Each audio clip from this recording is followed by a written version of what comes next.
Welcome back to Mr. Cursed. They say the Appalachian Mountains hold secrets older than time itself. Tonight, you'll discover why locals refuse to camp there after dark.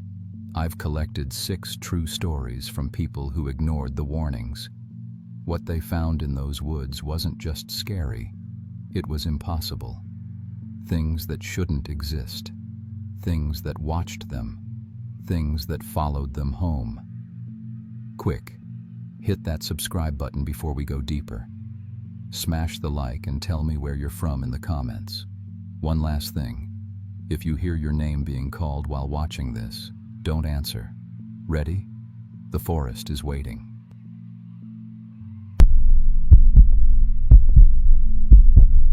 I'm 29 years old, and I haven't been able to sleep through the night in 3 years.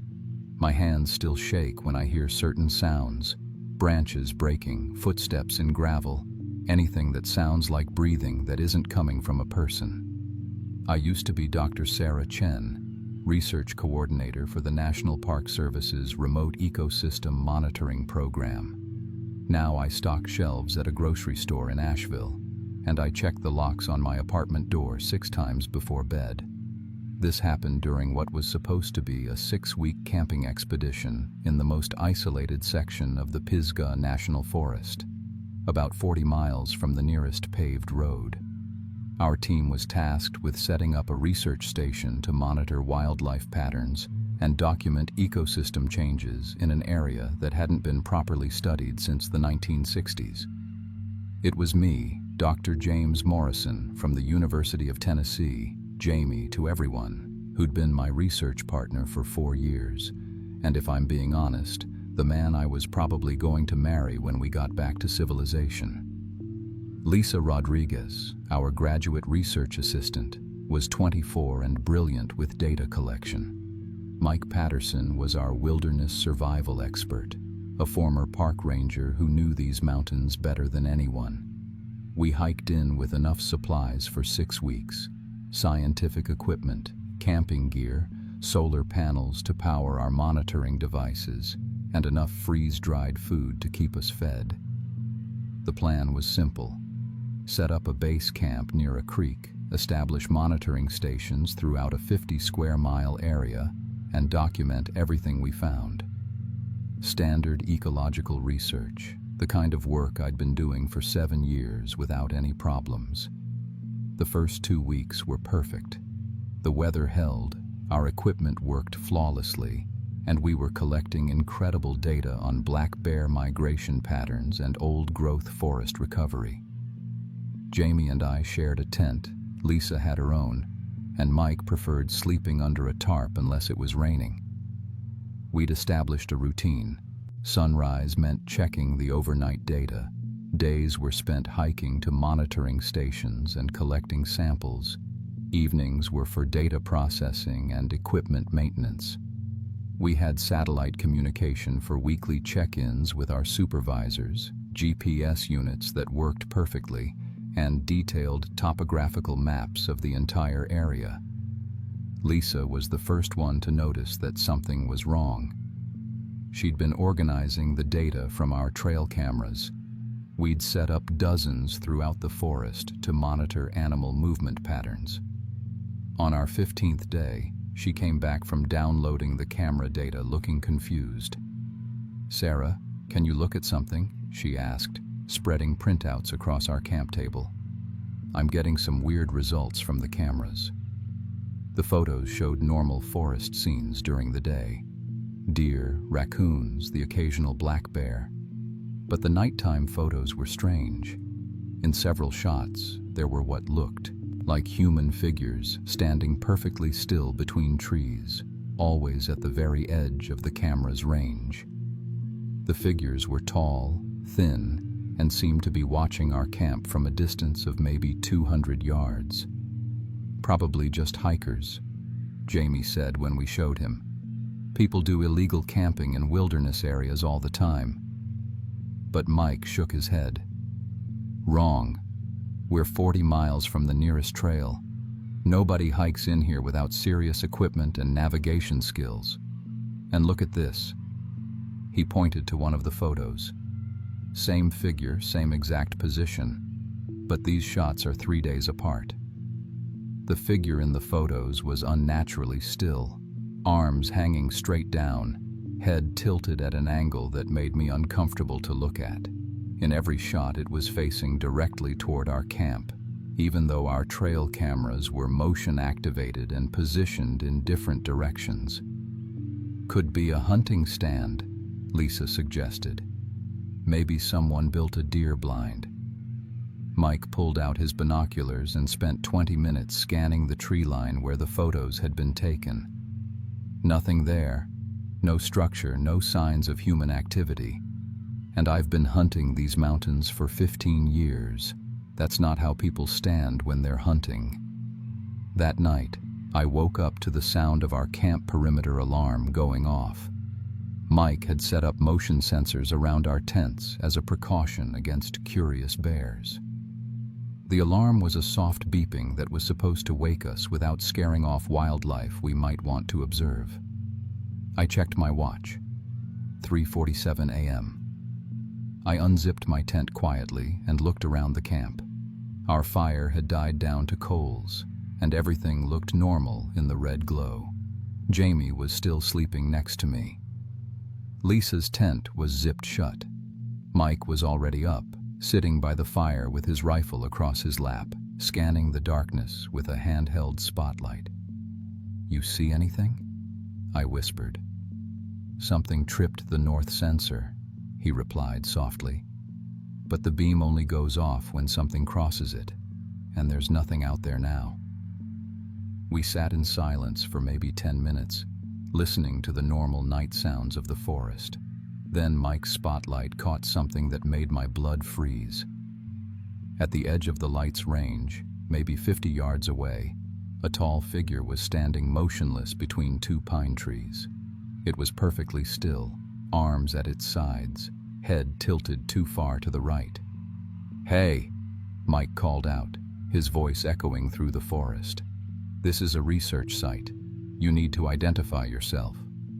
The figure didn't move, didn't respond, just stood there like a statue. Mike stood up, keeping his spotlight trained on the figure, and took a few steps toward it. "I'm warning you, this is federal land, and you're interfering with official research." The figure turned its head toward us. Not a normal head movement. It rotated too far, too smoothly, like it was on a swivel.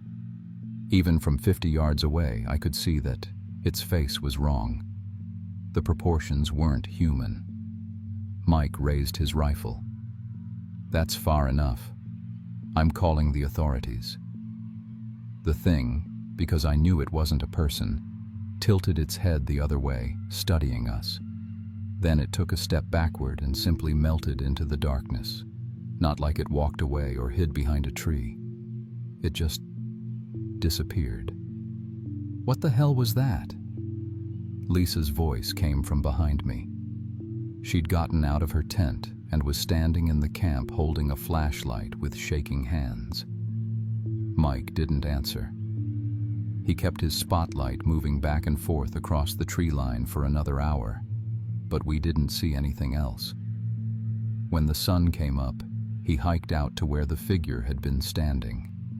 The ground was soft from recent rain, and there should have been footprints. There was nothing.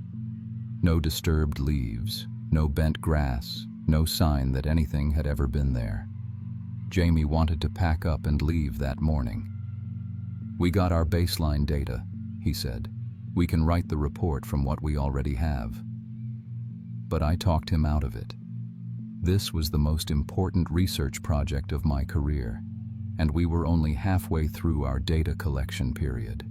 Besides, Mike seemed confident it was probably just someone playing pranks, maybe illegal hunters trying to scare us away from their territory. I regret that decision every day. The second incident happened 4 days later. I was alone at our main monitoring station, about a mile from base camp, downloading data from our sensors. It was mid-afternoon, bright sunlight filtering through the canopy, and I felt completely safe. Jamie and Lisa were checking equipment at stations to the south. Mike was maintaining our camp. The monitoring station was located in a small clearing next to a creek, surrounded by sensors that measured air quality, soil temperature, moisture levels, and wildlife activity. I was sitting on a folding chair with my laptop, transferring data from our instruments, when I became aware of a sound that didn't belong. Breathing. Slow, deep breathing that was too loud and too close. I looked up from my laptop and froze.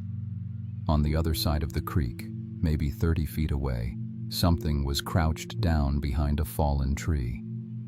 I could see the top of its head, pale, hairless, with skin that looked too smooth. It was breathing deliberately, watching me. My radio was in my backpack, 5 feet away. My satellite phone was back at camp. I was completely alone with this thing that wasn't human. I forced myself to stay calm and spoke clearly. "I can see you. I know you're there. What do you want?" The breathing stopped. Silence stretched out for maybe 30 seconds.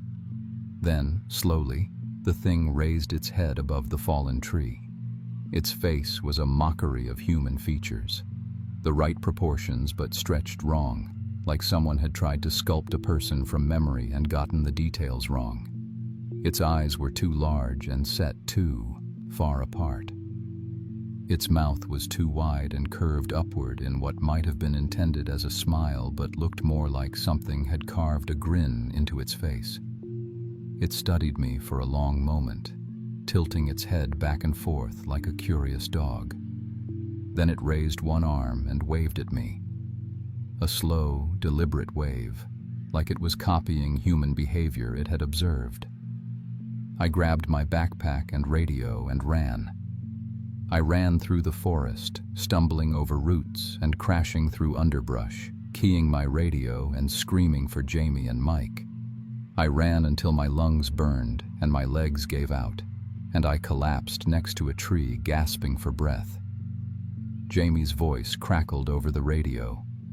"Sarah, where are you? What's wrong?" I tried to explain, but the words sounded crazy even to me. A thing with a human face that wasn't quite right.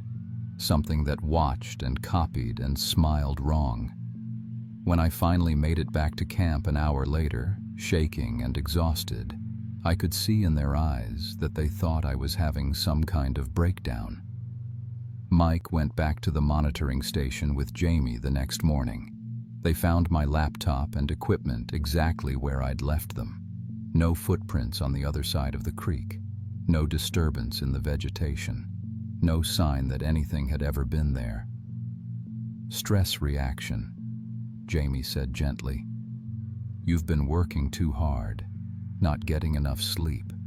It happens to everyone in isolated field conditions." But I knew what I'd seen, and that night, when I woke up to use the bathroom, I looked toward the tree line and saw at least 6 figures standing motionless in the darkness, watching our camp. I shook Jamie awake, but by the time he got his flashlight, they were gone. The third incident broke me completely. Lisa disappeared on day 21. She'd gone to check the monitoring stations on the east side of our study area, a routine hike she'd done dozens of times before. She had her radio, her GPS, emergency supplies, and she was supposed to be back by sunset. When she didn't return, Mike and Jamie went looking for her. They found her equipment scattered along the trail about 2 miles from camp. Her radio smashed to pieces. Her GPS unit destroyed. Her backpack torn open with everything spilled across the ground. But no signs of a struggle. No blood. No footprints except hers, stopping abruptly next to a large oak tree.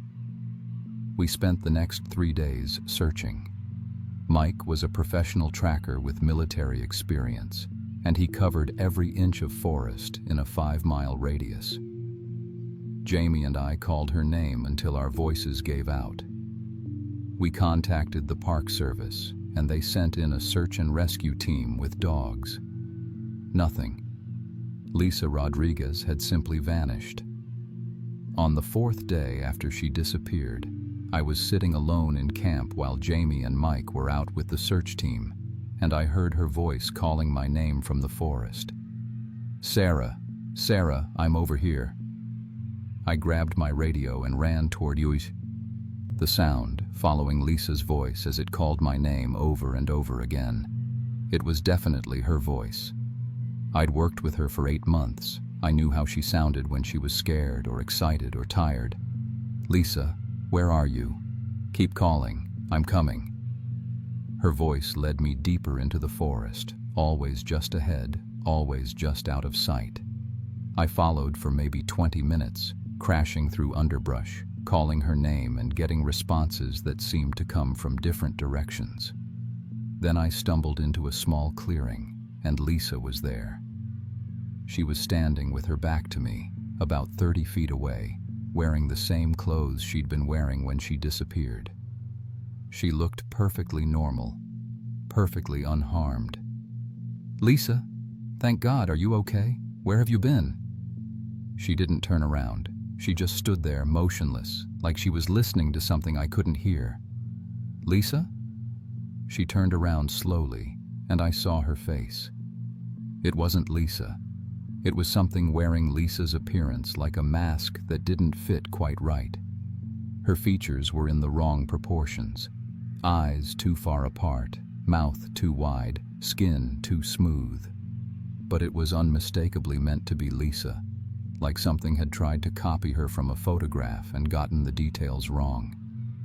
The thing wearing Lisa's face smiled at me with Lisa's mouth, but the expression was all wrong. Too wide, too knowing, like it was enjoying a joke I didn't understand. "Hello, Sarah," it said in Lisa's voice. "I've been waiting for you." I ran. I ran faster than I've ever run in my life, crashing through the forest with tree branches tearing at my clothes and face. Behind me, I could hear Lisa's voice calling my name, but the sound was wrong now. Too loud, echoing from multiple directions at once, like there were several of her calling out. I made it back to camp and collapsed, sobbing and shaking. When Jamie and Mike returned with the search team, I tried to explain what had happened, but I sounded insane. A thing that looked like Lisa, but wasn't Lisa. Something that had copied her appearance, but gotten the proportions wrong. The search team leader, a grizzled park ranger named Tom Bradley, listened to my story with professional patience. Then he took Jamie aside and spoke to him in low tones. I heard the words, psychological break, isolation syndrome, and immediate evacuation. That night was our last night in the forest. We were scheduled for helicopter pickup at dawn. I couldn't sleep, couldn't stop thinking about Lisa calling my name, couldn't get the image of that wrong-faced thing out of my head. Around 2 a.m., I heard voices outside our tent. Familiar voices. Jamie's voice, Mike's voice, and Lisa's voice, having a normal conversation about breaking down equipment and packing our gear. I could hear them clearly, maybe 20 feet from our tent. But Jamie was sleeping next to me. I could hear his breathing, feel the warmth of his body. And Mike was in his sleeping bag by the fire. I could see the outline of his body through our tent wall. The voices continued talking, discussing our research data and plans for the trip home. Lisa's voice was there, clear and normal, talking about wanting to see her family again. I unzipped our tent door quietly and looked out at the camp. Jamie and Mike were both asleep exactly where they should be. The voices were coming from the darkness beyond our firelight, but there was nothing there. The conversation outside continued for maybe 20 minutes, 3 voices discussing mundane details about our work and our lives. Then I heard Lisa's voice say, "We should check on Sarah. Make sure she's okay." Footsteps started moving toward our tent. I could hear them clearly in the gravel and dead leaves around our camp. I shook Jamie awake frantically. "Jamie, wake up! Something's wrong!"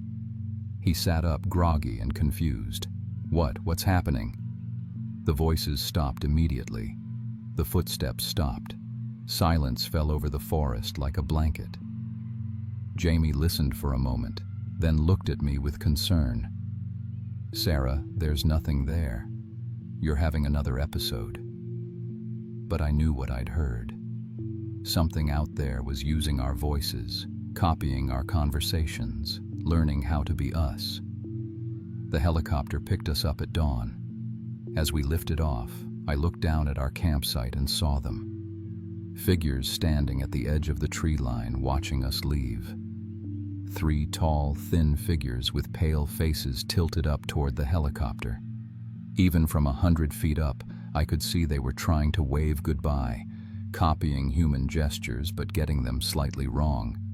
The official report stated that Lisa Rodriguez had suffered a fatal accident during routine field research, with her body lost due to difficult terrain and wildlife activity. The other team members had experienced severe psychological stress due to isolation and the trauma of losing a colleague. Dr. Sarah Chen was diagnosed with acute stress reaction and recommended for immediate psychiatric evaluation. I never went back to field research. I couldn't handle being alone in wilderness areas, couldn't sleep in tents, couldn't tolerate the sounds of forests at night. Jamie and I broke up 6 months later. He thought I needed professional help that I refused to get. He was probably right, but the help I needed wasn't for mental illness. It was for knowing that something in those mountains was still out there, still watching, still learning how to be human by copying the people it studied. Mike Patterson died 2 years later. Officially, it was a heart attack during a solo hiking trip in the Smoky Mountains. But the park rangers who found his body said he was discovered sitting upright against a tree, eyes open, facing the trail like he was waiting for someone. No signs of medical distress, no indication of what had killed him. Just dead, sitting peacefully in the forest he'd loved his whole life. I still get emails sometimes. Messages from Lisa's account, sent from wilderness areas with no cell towers or internet access. The messages are always the same. "Sarah, I'm doing fine. The research is going well. When are you coming back to visit?" I never reply. I've changed my email address 4 times, but the messages keep finding me. Lisa's face in the sender photo always looks exactly right in the thumbnail, but when I click on it, the proportions are slightly wrong. Eyes too far apart, mouth too wide, smile too knowing. I live in the city now, where there are always people around and always lights on. I check my locks 6 times before bed and sleep with every light in my apartment burning. Because I know what's still out there in the mountains, studying us, learning from us, trying to understand what it means to be human. And sometimes, late at night when the city is quiet, I swear I can hear Lisa's voice calling my name from somewhere far away. She sounds happy, excited, like she's discovered something wonderful and wants to share it with me. She wants me to come back to the forest. She says the research is almost complete. I never will. But the thing is, I'm starting to forget what Lisa actually looked like. When I try to picture her face, all I can remember is that wrong version, that almost human mockery I saw in the clearing. Her real face is fading from my memory, being replaced by the copy that something made of her. Sometimes I wonder if the thing in the forest is better at being Lisa Rodriguez than Lisa Rodriguez ever was. If it's learned to improve on the original, to be a more perfect version of her than she could be herself. And sometimes, when I'm feeling my loneliest, I wonder what it would be like to go back, to let it study me, learn from me, make a better copy of Sarah Chen than I could ever be on my own. The emails keep coming. Lisa keeps calling my name. And every night, I check my locks 6 times and try not to listen. But I'm getting tired of being afraid. And the forest is calling me home.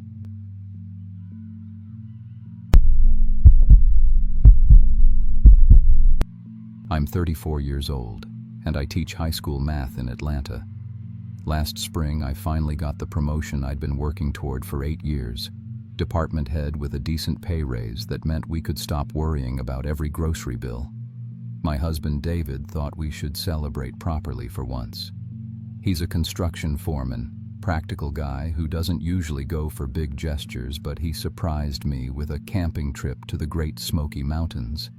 Said we deserved a real family vacation after all the stress we'd been through. Our kids, Sophia, who's 12, and Miguel, who's 9, were more excited than I'd seen them in months. We'd been so focused on just getting by that we'd forgotten what it felt like to actually look forward to something. David borrowed his brother's RV and went a little overboard buying camping gear. The kids spent weeks planning hiking routes and campfire games, making lists of everything they wanted to do. I remember thinking this was exactly what we needed. Time together without work calls or homework stress, or bills spread across the kitchen table. For the first time in years, we felt like we could breathe. The promotion meant stability, meant I could stop checking our bank balance every morning, meant the kids could join school clubs without us having to calculate if we could afford the fees. We drove up on a Friday in April, when the dogwoods were blooming and the weather was perfect. Elkmont Campground, Site 47. It's a beautiful area, well maintained, with other families scattered around doing exactly what we were doing, trying to reconnect and enjoy being together. David got the RV set up while I helped the kids claim their spots and organize their hiking packs. Sophia had brought her camera to document everything, and Miguel kept running between campsites making friends with other kids. That first evening was everything I'd hoped for. The kids played capture the flag with a group of families until it got dark, while David and I actually sat down and relaxed for the first time in months. We grilled steaks on the camp stove and opened a bottle of wine to toast my promotion. Nothing fancy, but it felt like luxury after years of stretching every dollar. The kids roasted marshmallows and told us about their new friends, and David shared some ridiculous stories from his construction sites that had us all laughing until our sides hurt. The campfire conversations that night were exactly what family time should be. Sophia showed us pictures she'd taken during the day, and Miguel demonstrated the weird handshake one of the other kids had taught him. We stayed up later than usual, just enjoying the feeling of being content. No phones buzzing with work emergencies, no homework arguments, no discussions about what we couldn't afford. Just our family, finally able to enjoy each other's company without any underlying stress. We slept better that night than we had in months. The RV was comfortable, and there's something about mountain air that makes you sleep deep. Even David, who usually tosses and turns worrying about the next day's job, slept soundly. I woke up Saturday morning feeling genuinely rested for the first time in ages. Saturday morning started perfect too.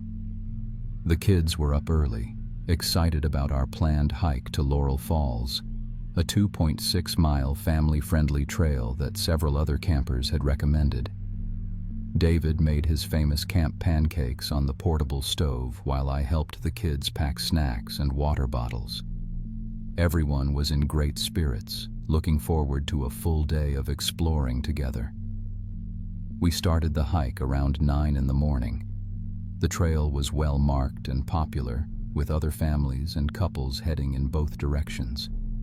Sophia and Miguel ran ahead, then doubled back to show us interesting rocks or wildflowers they'd found. They were like completely different kids from the stressed, worried children they'd been back home when money was tight. Miguel kept asking David questions about how waterfalls work, and Sophia was taking pictures of everything, determined to document our first real family vacation. The trail to Laurel Falls has several scenic overlooks where we stopped for photos. Looking at those pictures now, we all look genuinely happy and relaxed. David and I actually look like we're enjoying ourselves instead of just managing crisis after crisis. The kids are goofy and carefree in ways I'd forgotten they could be. We were creating exactly the kind of memories I'd always wanted to give them. At the waterfall, we found a good spot for lunch and spread out our picnic blanket. Other families were doing the same thing, kids playing in the shallow pools while parents watched and chatted. It was exactly the kind of normal, wholesome family experience we'd been too stressed and broke to have before. The kids waded carefully in the water while David and I sat on the rocks, actually able to have a conversation without discussing bills or work problems. Around 3 in the afternoon, we started back toward the campground. The kids were tired but happy, already talking about the cave tour we'd planned for Sunday and asking if we could do more camping trips now that money wasn't so tight. It was the kind of tired that comes from a good day well spent, not the exhausted stress we were all used to. That's when David made what he thought was a smart decision. Instead of taking the main trail back, he suggested a shortcut he'd noticed on the trail map that looked like it would cut about half a mile off our return hike. The GPS on his phone showed we were heading in the right direction, and the kids didn't complain about trying a different route. We'd been walking for about 45 minutes when I started to notice we weren't seeing the trail markers anymore. "Honey, are you sure this is right?" I asked David, looking around for the familiar brown trail signs.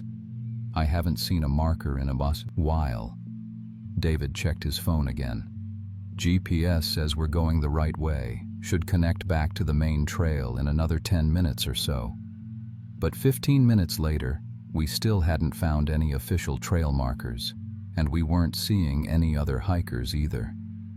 The path we were on was narrower, less maintained, with branches hanging lower and roots making the walking more difficult.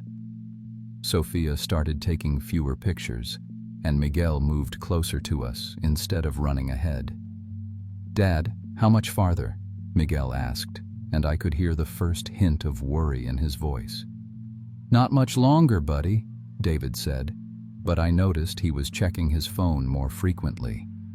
That's when we heard something large moving through the woods behind us. It wasn't the random crashing you'd expect from a deer or even a bear. This sounded deliberate, like something was pushing through the underbrush with purpose, keeping pace with us. David stopped walking and held up his hand for us to be quiet. We stood there listening for maybe 30 seconds, and whatever was back there stopped too. "Probably just another hiker," David said, but his voice had changed. "Let's keep moving." As soon as we started walking again, the sounds resumed. Same distance, same pace, like whatever was back there was matching our speed exactly. I grabbed Sophia's hand and moved Miguel between David and me. The happy family energy from earlier was completely gone, replaced by something that made my stomach clench. "Hello," David called over his shoulder. "We're a little lost. Can you help us find the main trail?" No response, but the movement continued, staying about 50 yards behind us, never getting closer, never falling back. "Mom, I don't like this," Sophia whispered, squeezing my hand. I didn't like it either. Whatever was following us wasn't trying to catch up or help. It was just following, like it was watching us, studying how we moved as a family. David tried his phone again, still showing we were headed in the right direction, but I was starting to realize that didn't mean much if we weren't on an actual trail anymore. The path we were on seemed to be leading us deeper into the woods, away from the sounds of other people, away from the maintained areas of the park. For the next hour, our family celebration became something else entirely. Whatever was following us was smart, It kept us moving in a specific direction, using the terrain to funnel us toward lower ground where the trees were thicker and the paths more confusing. Every time David tried to change direction or head uphill toward what might be a main trail, we'd hear movement from that direction too, like we were being herded. The kids were scared now, really scared, in a way that broke my heart. Miguel was crying quietly, and Sophia kept looking back even though I told her not to. David was carrying Miguel most of the time now, and I could see the stress and exhaustion wearing on him. But whatever was tracking us never seemed to tire, never fell behind, never lost interest. Around 5 o'clock, David realized what was happening. We were being driven toward a dead-end canyon with steep walls on 3 sides. No way out except back the way we'd come, and that's where our stalker was waiting. "Listen to me," David said quietly, setting Miguel down and pulling us all close. "I want you 3 to hide behind those big rocks over there. Don't come out no matter what you hear, and don't make any noise. I'm going back to deal with whoever this is." "David, no," I started, but he was already handing me his backpack. "If I'm not back in 15 minutes, try to climb out of here. Follow the canyon wall north until you find a way up." He kissed all of us quickly and walked back up the trail, leaving us pressed together behind a boulder, listening. I had my arms around both kids, trying to keep them calm while my heart hammered against my ribs. The sounds that came from up the trail weren't what I expected. David was shouting, but not words, more like warnings or challenges. Then we heard branches breaking, rocks falling, sounds of a struggle that seemed to go on forever. There were impacts and grunts that could have been David, but other noises too. Sounds I couldn't identify, sounds that didn't seem quite human. When David came back, his shirt was torn and bloody. He had deep scratches on his arms and what looked like bite marks on his shoulder. His face was pale and his hands were shaking, but he was walking on his own. "We have to go. Right now," was all he said. He helped us climb out of the canyon while he was still functional. The kids helped each other, and we worked as a team, but I could see David was hurting worse than he was letting on. The wounds on his arms looked like they came from claws, and the bite marks were deep enough that I was worried about infection. That's when we realized we weren't dealing with just one stalker anymore. From 3 different positions around the canyon, we heard voices calling to each other. Not words exactly, but communication, coordinated signals that meant we were surrounded by multiple things. Whatever David had fought, it had called for help. The sun was setting, and as the light faded, they got bolder. We could hear them moving closer, making more noise, working together like a pack. David found us a shallow cave and used rocks to partially block the entrance, but his left arm wasn't working properly, and he was losing blood. "Dad, you need a doctor," Sophia said, and she was right. But there were no doctors out here, and no way to call for help. Full dark came around 7:30, and that's when they attacked the cave. I can't describe exactly what tried to get to us that night, because honestly, I couldn't see them clearly. But there were multiple figures, working together to tear away the rocks David had piled up. They had long arms that reached into the cave, trying to grab us, and they were strong, moving stones that should have been too heavy for one person to handle.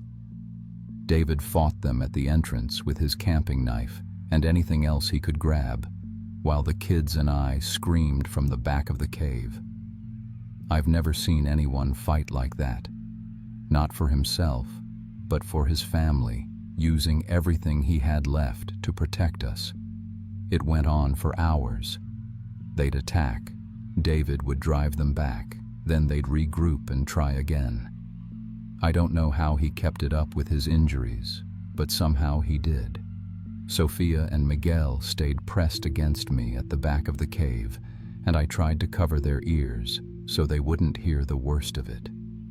The park rangers found us at first light, following the sounds of our screams that had been echoing through the canyon all night. David was unconscious by then, and the kids and I were in shock. The rangers called for a helicopter and airlifted David to the trauma center in Knoxville while the rest of us were taken to the local hospital. David survived, but with permanent nerve damage in his left arm that ended his construction career. The doctors said the bite marks showed signs of infection from bacteria they couldn't identify, and the claw marks required over 200 stitches. He spent 3 weeks in the hospital and has never told us exactly what he fought that night.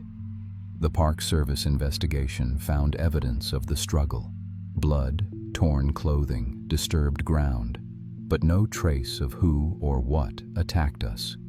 No footprints they could identify, no DNA evidence, nothing that would help them understand what happened to our family in that canyon. Officially, they blamed aggressive local wildlife, possibly rabid bears or wild boars defending their territory. The incident report mentioned that we'd been off marked trails and suggested that we'd encountered animals that felt cornered or threatened. They recommended better trail signage and more ranger patrols, but no one ever acknowledged what we actually experienced. Sophia and Miguel needed months of therapy. They won't go outdoors after dark anymore, and they're terrified of anyone approaching the house unexpectedly. Sophia stopped taking pictures, and Miguel has trouble sleeping alone. The joy and security they felt during that first day of our vacation was completely destroyed. We moved from our rural area outside Atlanta to a suburban neighborhood with streetlights and close neighbors.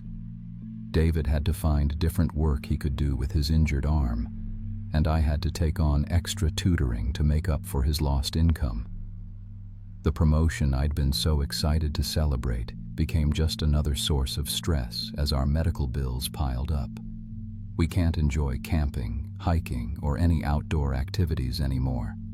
The kids associate wilderness with terror now, and David gets anxious any time we drive through heavily wooded areas. That perfect family moment we'd been celebrating was destroyed by something that hunted us for sport. I've since learned that other families have reported similar stalking experiences in the Smokies, always involving groups being herded away from main trails by coordinated attackers. The Park Service doesn't publicize these incidents because they devastate tourism, but if you ask the right rangers quietly, they'll admit there's a pattern. Whatever lives in those mountains targets families specifically. They study family dynamics, separate the strong from the weak, and use intelligence and coordination that no animal should possess. They hunt humans the way we might hunt deer, patiently, professionally, with clear strategy and purpose. David checks every door and window in our house twice before bed, and sometimes I catch him staring out at the tree line behind our neighborhood like he's watching for something. He won't talk about what he actually saw and fought that night, but his behavior tells me it was worse than wild animals defending territory. Looking back now, I understand that our promotion celebration made us a perfect target. We were a happy, close-knit family group, isolated in unfamiliar territory, with children that would make adults fight desperately to protect them. Whatever hunts in those mountains wanted to destroy what we loved most, and they nearly succeeded.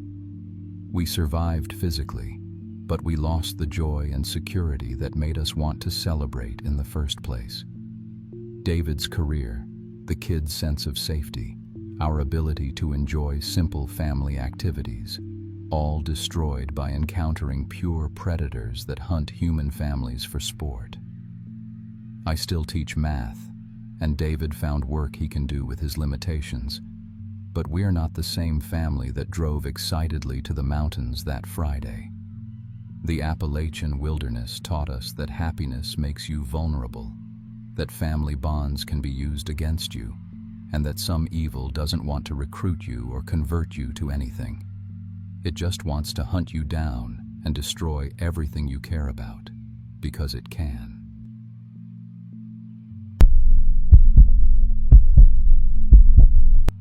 I'm 26 years old, and I deliver pizzas in Baltimore for a living. Not exactly the career I planned when I graduated college, but student loans don't care about your dreams, you know? By last October, I was working 6 days a week, living in a studio apartment that cost more than my parents' first mortgage, and I hadn't had a real day off in about 4 months. My manager kept scheduling me for doubles. My car was making this grinding noise I couldn't afford to fix. And honestly, I was starting to feel like I was disappearing into the city noise. My dad used to take me camping when I was a kid, back before he got too busy with work and I got too busy with video games. I remembered how quiet it was out there in the woods, how you could actually hear yourself think. So when I found myself scrolling through hiking websites at 2 a.m. instead of sleeping, I figured maybe it was time to try something different. I'd never done solo backpacking before, but how hard could it be? YouTube has tutorials for everything, right? That's how I ended up researching Dolly Sod's Wilderness in West Virginia. 17,000 acres of backcountry, remote enough that you could go days without seeing another person. It looked perfect for what I needed. Complete disconnection from everything that was making me feel crazy. I spent my last paycheck at REI, buying a tent, sleeping bag, backpack, all the gear the saleswoman said I'd need. Watched probably 20 hours of camping tutorials, memorized leave no trace principles, studied topographic maps until I could navigate them in my sleep. The drive down from Baltimore took about 4 hours. I left early on a Thursday morning in mid-October, when the fall colors were supposed to be at their peak. The deeper I got into West Virginia, the more the landscape opened up. Rolling hills covered in red and gold, old farmhouses tucked into valleys, the kind of scenery that makes you understand why people used to write songs about country roads. My phone lost signal about an hour before I reached the trailhead, which honestly felt like a relief. The parking area was just a small gravel lot beside Forest Service Road 75, with a wooden sign marking the Dolly Sod's North Trailhead. There were only 2 other cars there, both with out-of-state plates, and I didn't see their owners anywhere.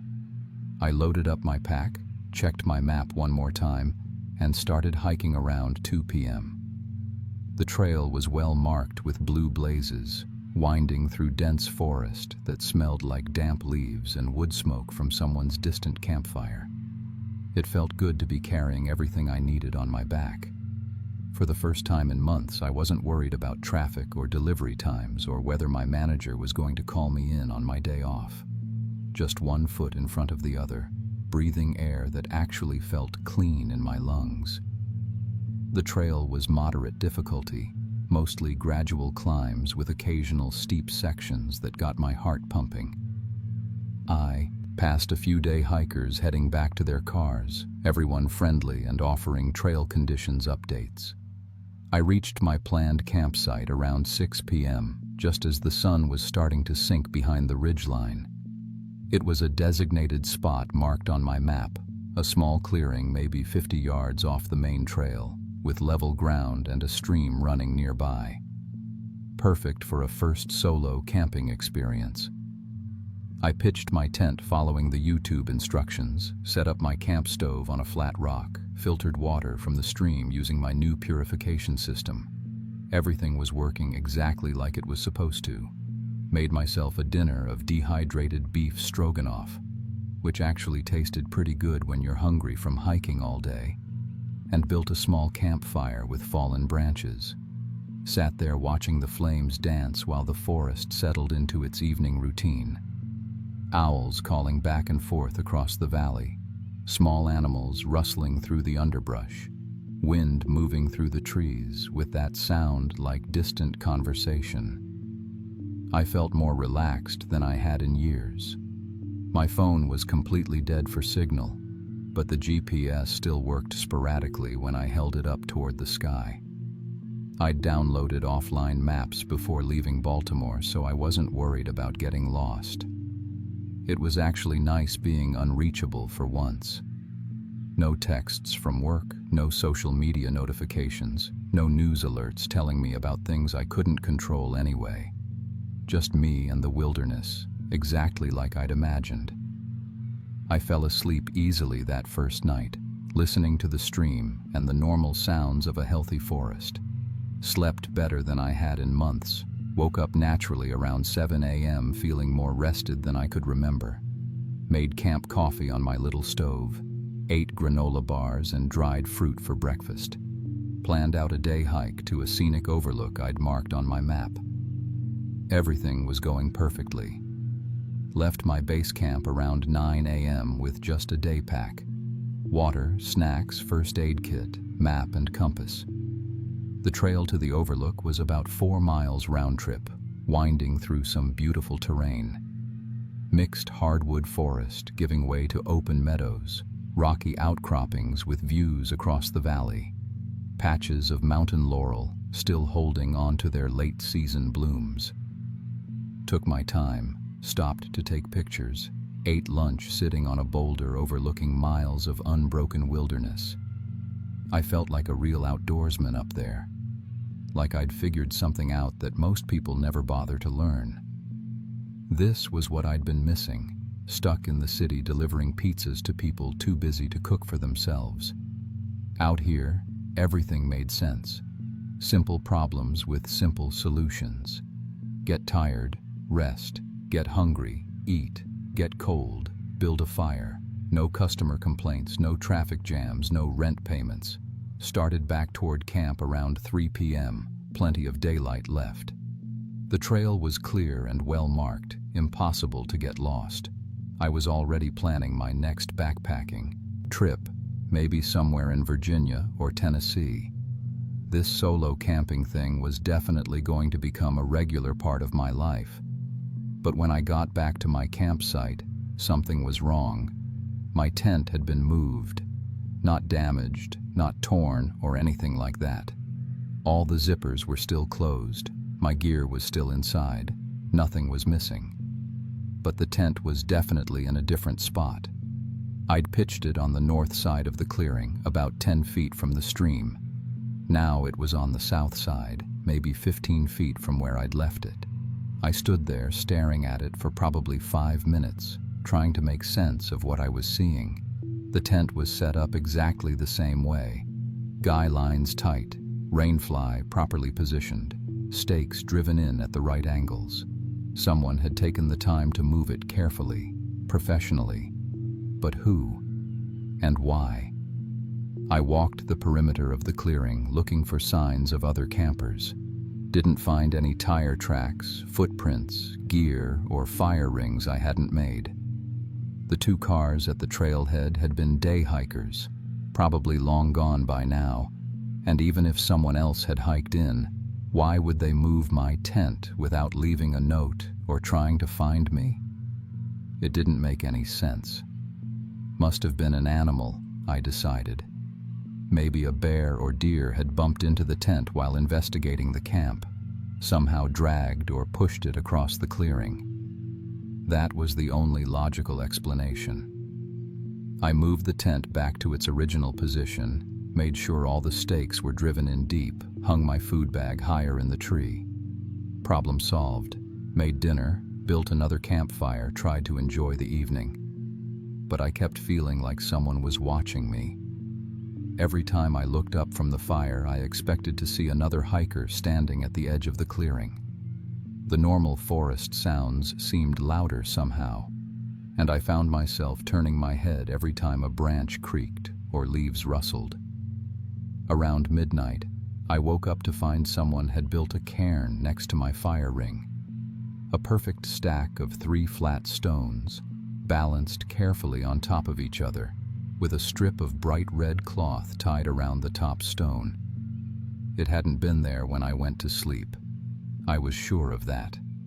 I'd spent 20 minutes banking the coals properly, looking all around the fire area to make sure everything was safe. There had been no rock pile.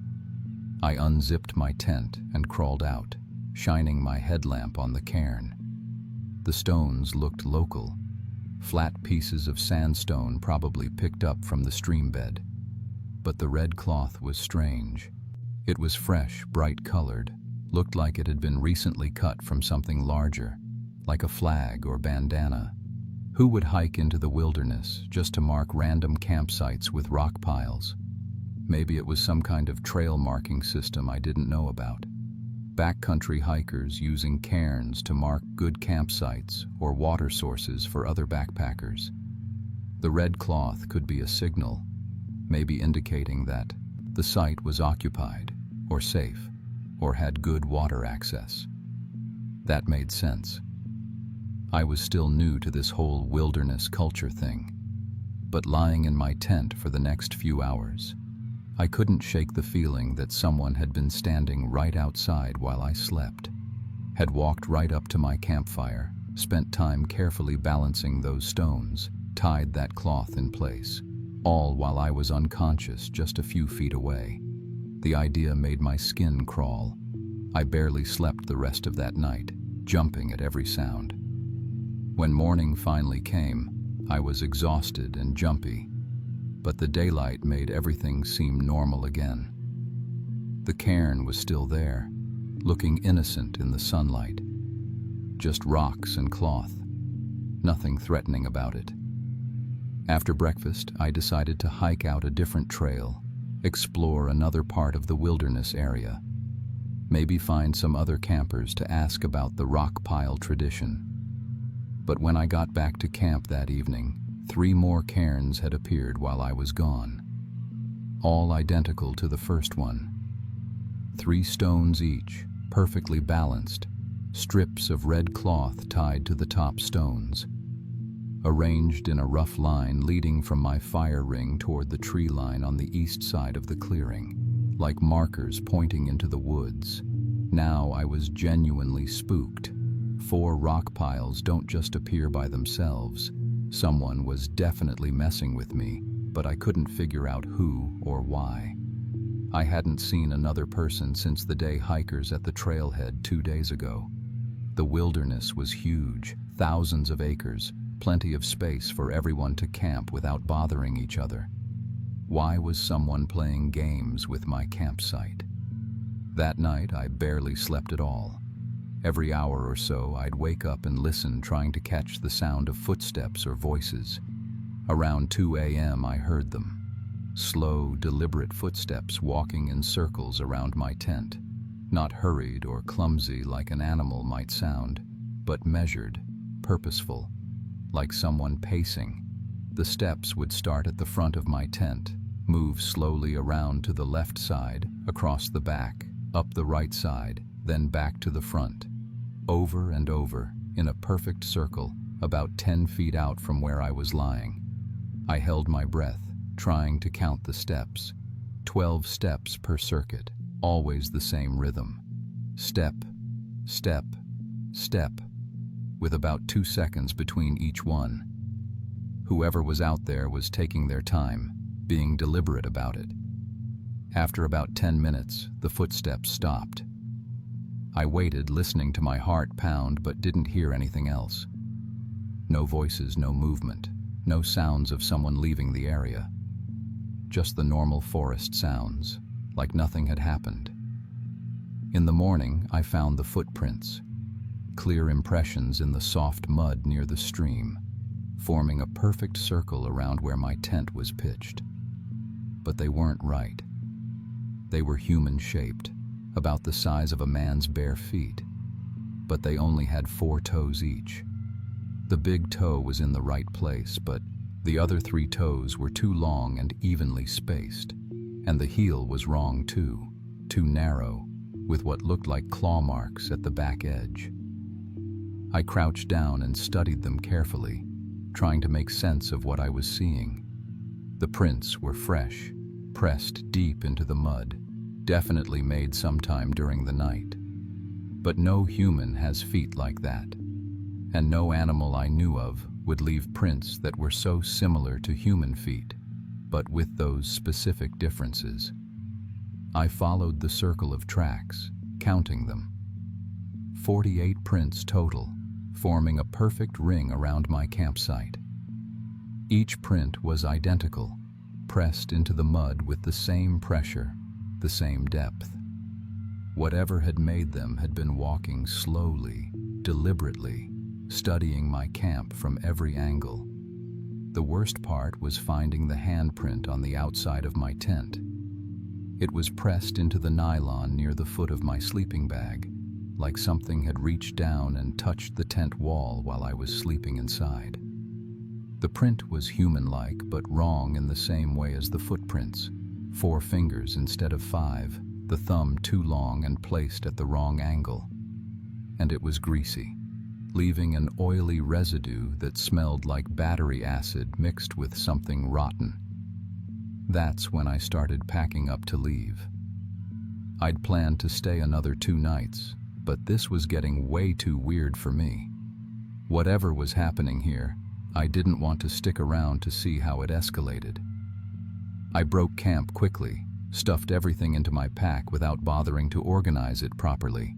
Just wanted to get back to the trailhead and my car as fast as possible. But as I was rolling up my sleeping bag, I noticed that my entire campsite had been rearranged again. Not just moved this time, organized. My camp stove was placed exactly in the center of where my tent had been pitched. My water bottles were arranged in a straight line pointing toward the tree line. My camp chair was positioned facing east, toward the trail I'd hiked the day before. Even my trash bag was carefully folded and placed on a flat rock like some kind of offering. It was like someone had studied how I organized my gear and then improved on it. Created a more efficient, more geometrically perfect version of my campsite. The kind of arrangement someone might make if they understood the function of each item, but not the human reasons behind how they'd been placed. I found 7 more cairns that morning, arranged in a perfect circle around the clearing, each one identical to the others. 3 balanced stones with red cloth tied to the top, but the cloth strips were longer now, and they moved in the breeze like prayer flags, or like boundary markers. The smell was getting stronger too. That sharp chemical odor I'd noticed on the handprint was now permeating the entire campsite. It got more intense near each of the cairns, like the red cloth had been soaked in whatever was producing the smell. Made my eyes water and gave me a headache if I got too close.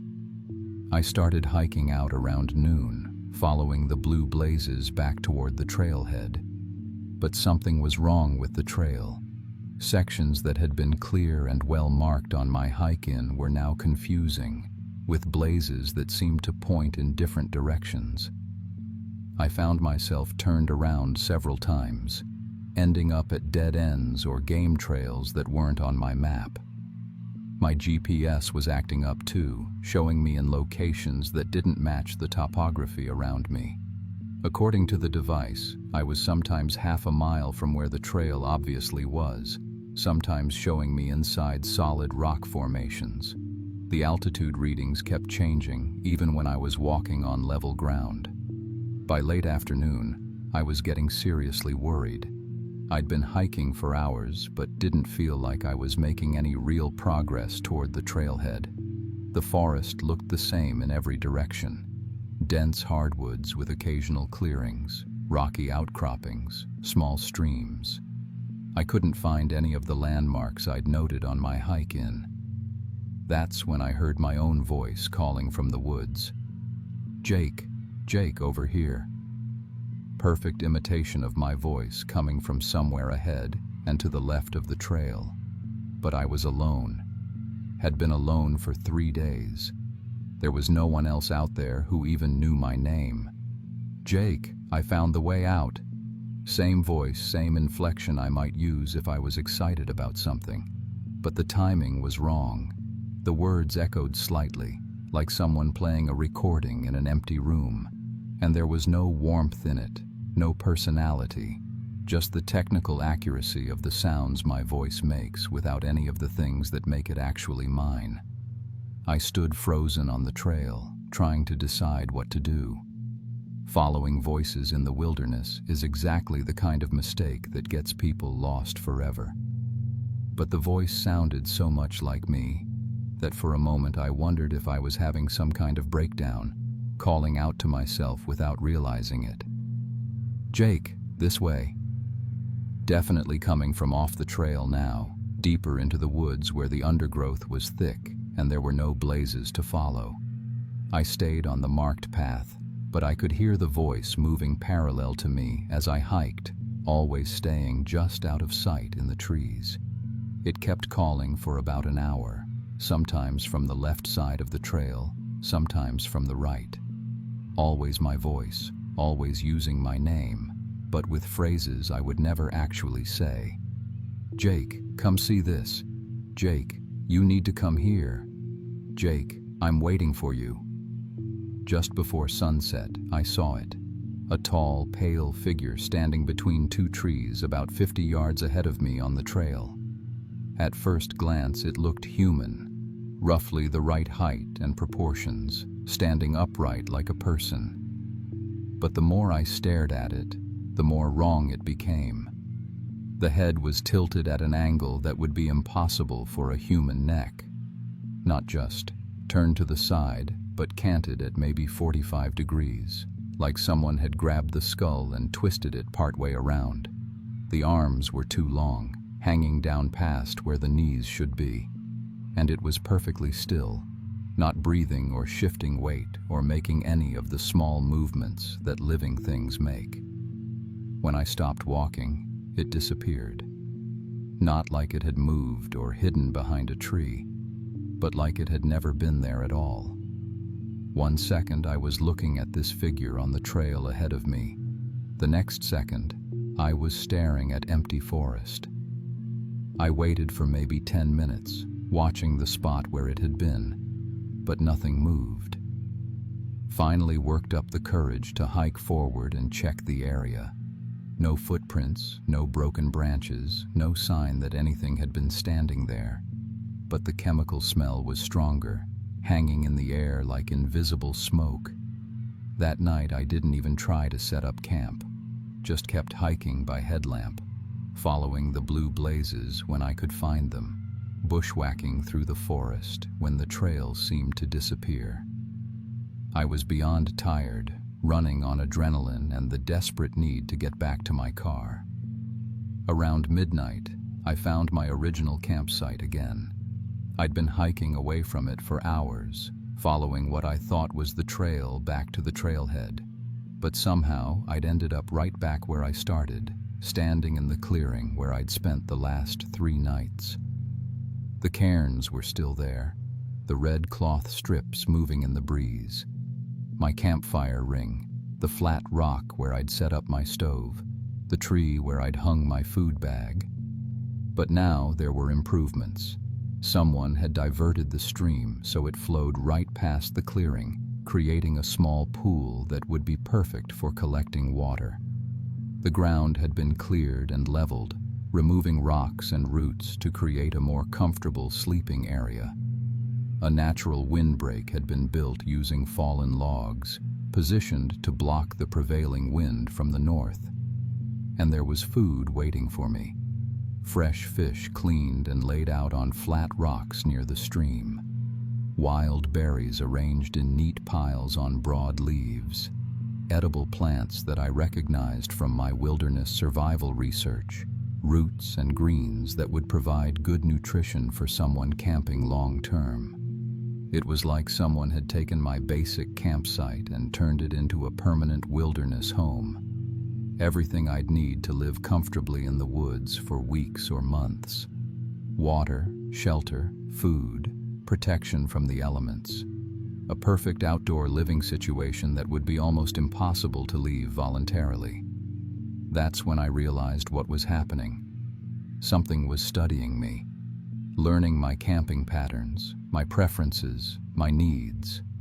It had watched how I organized my gear, what foods I ate, how I positioned my tent relative to water and wind, and now it was trying to improve my experience, make the wilderness so comfortable and convenient that I'd want to stay, permanently.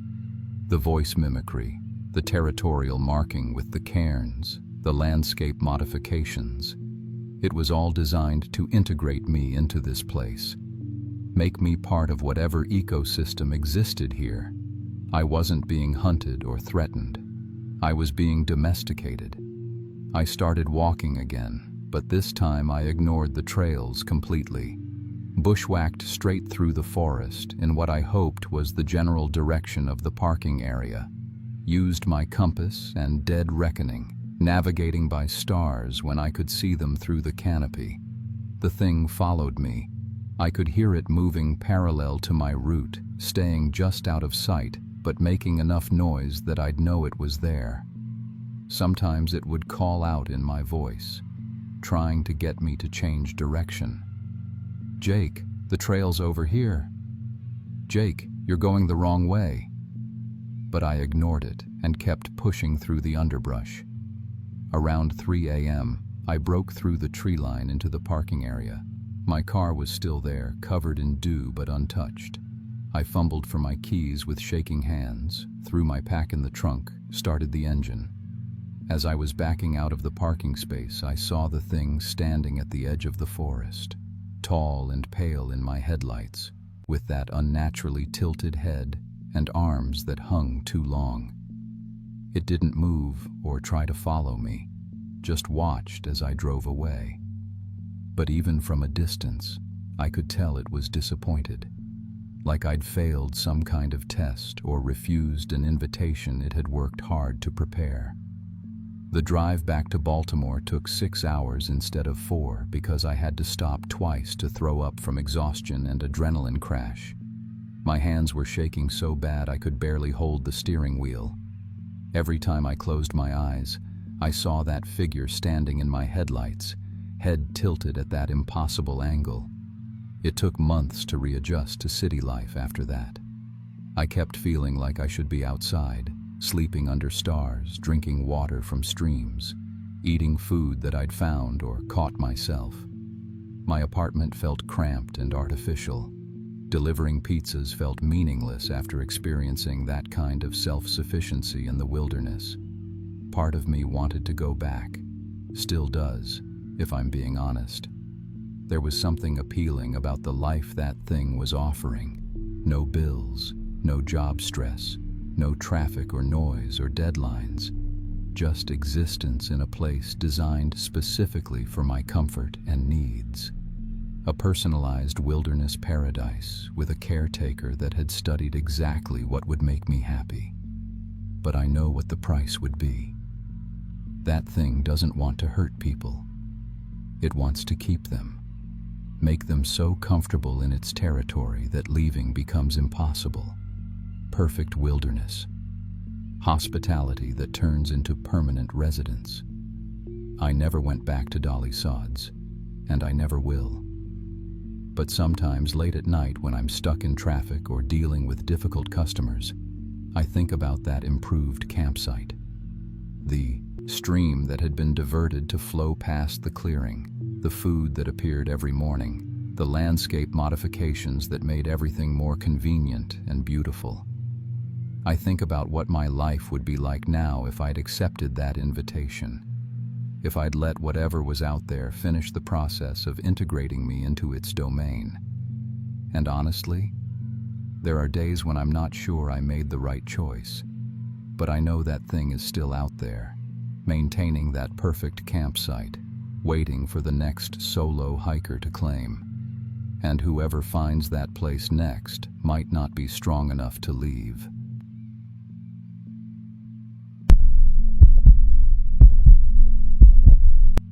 I was 38 when this happened, about 3 years ago now. I still live in Charleston, West Virginia, still work at the same salon cutting hair, but I don't sleep much anymore. Haven't had a full night's rest since that camping trip. People ask me why Steve and I got divorced so suddenly after 15 years, why we both look like we aged a decade in one summer. I tell them we just grew apart, but that's not the truth. The truth is, some places in these mountains don't want you there. And if you go anyway, if you bring your poison with you into their sacred spaces, they'll show you exactly what kind of people you really are. They'll make you live it. Steve and I used to go to New River Gorge every year for our anniversary. Same campsite, same traditions, same Facebook photos that made everyone think we had this perfect marriage. What they didn't see was Steve starting his day with whiskey in his coffee, or me swallowing 3 anxiety pills before breakfast. What they didn't know was that we were both cheating, both lying, both slowly destroying everything we'd built together. By our 15th anniversary, we could barely stand to be in the same room. But we'd already booked Site 23 at Babcock State Park, and canceling would mean answering questions we weren't ready to face. So we loaded up the car with our camping gear, our secrets, and our mutual hatred, and drove into the mountains one last time. The first night was bad. We fought over dinner, fought over setting up the tent, fought over who forgot to pack the lantern batteries. The family camping next to us, the Hendersons, nice people with 2 young kids, kept giving us these worried looks. By 10 p.m. we were screaming at each other loud enough that Mr. Henderson came over and politely asked us to keep it down. Steve told him to mind his own damn business, and I wanted to disappear into the ground. After Henderson went back to his family, Steve and I sat by our dying fire and said things that can't be taken back. Things about my weight, about his drinking, about the people we'd been with behind each other's backs. Ugly, hateful things. That's when we first heard it. This sound coming from the woods behind our campsite, like crying, but not quite human. High-pitched and desperate, like something in terrible pain. It went on for maybe 5 minutes, then stopped abruptly. Steve was drunk enough to think it was funny. Probably just a fox, he slurred, taking another swig from the bottle he'd been hiding in his sleeping bag. But the Henderson kids were whimpering in their tent, and even their dog was whining and trying to hide under their picnic table. The second night, the crying started earlier. Around sunset, while we were choking down burnt hot dogs and avoiding eye contact, that sound drifted out of the forest again. But this time it was closer, and it wasn't alone. There were at least 3 distinct voices, all crying in harmony, all just wrong enough to make your skin crawl. Mrs. Henderson asked if we'd heard anything strange the night before. When we nodded, she got this scared look and said they were thinking about leaving early. Their youngest had been having nightmares about the sad ladies in the woods, and their dog refused to go more than 10 feet from their RV. That night, Steve and I were too focused on our own misery to pay much attention to the crying. He'd been drinking since noon, and I'd taken enough pills to make everything feel soft and distant. We were sitting on opposite sides of the campfire, not talking, when he suddenly looked up at me and said, "You know I can see right through you, don't you?" I thought he meant emotionally, that he could see how much I hated him. But he was staring at me like he'd never seen me before, his eyes wide and terrified. "Karen," he whispered, "I can see the tree behind you, through your body." I looked down at my hands. They looked normal to me, solid and real.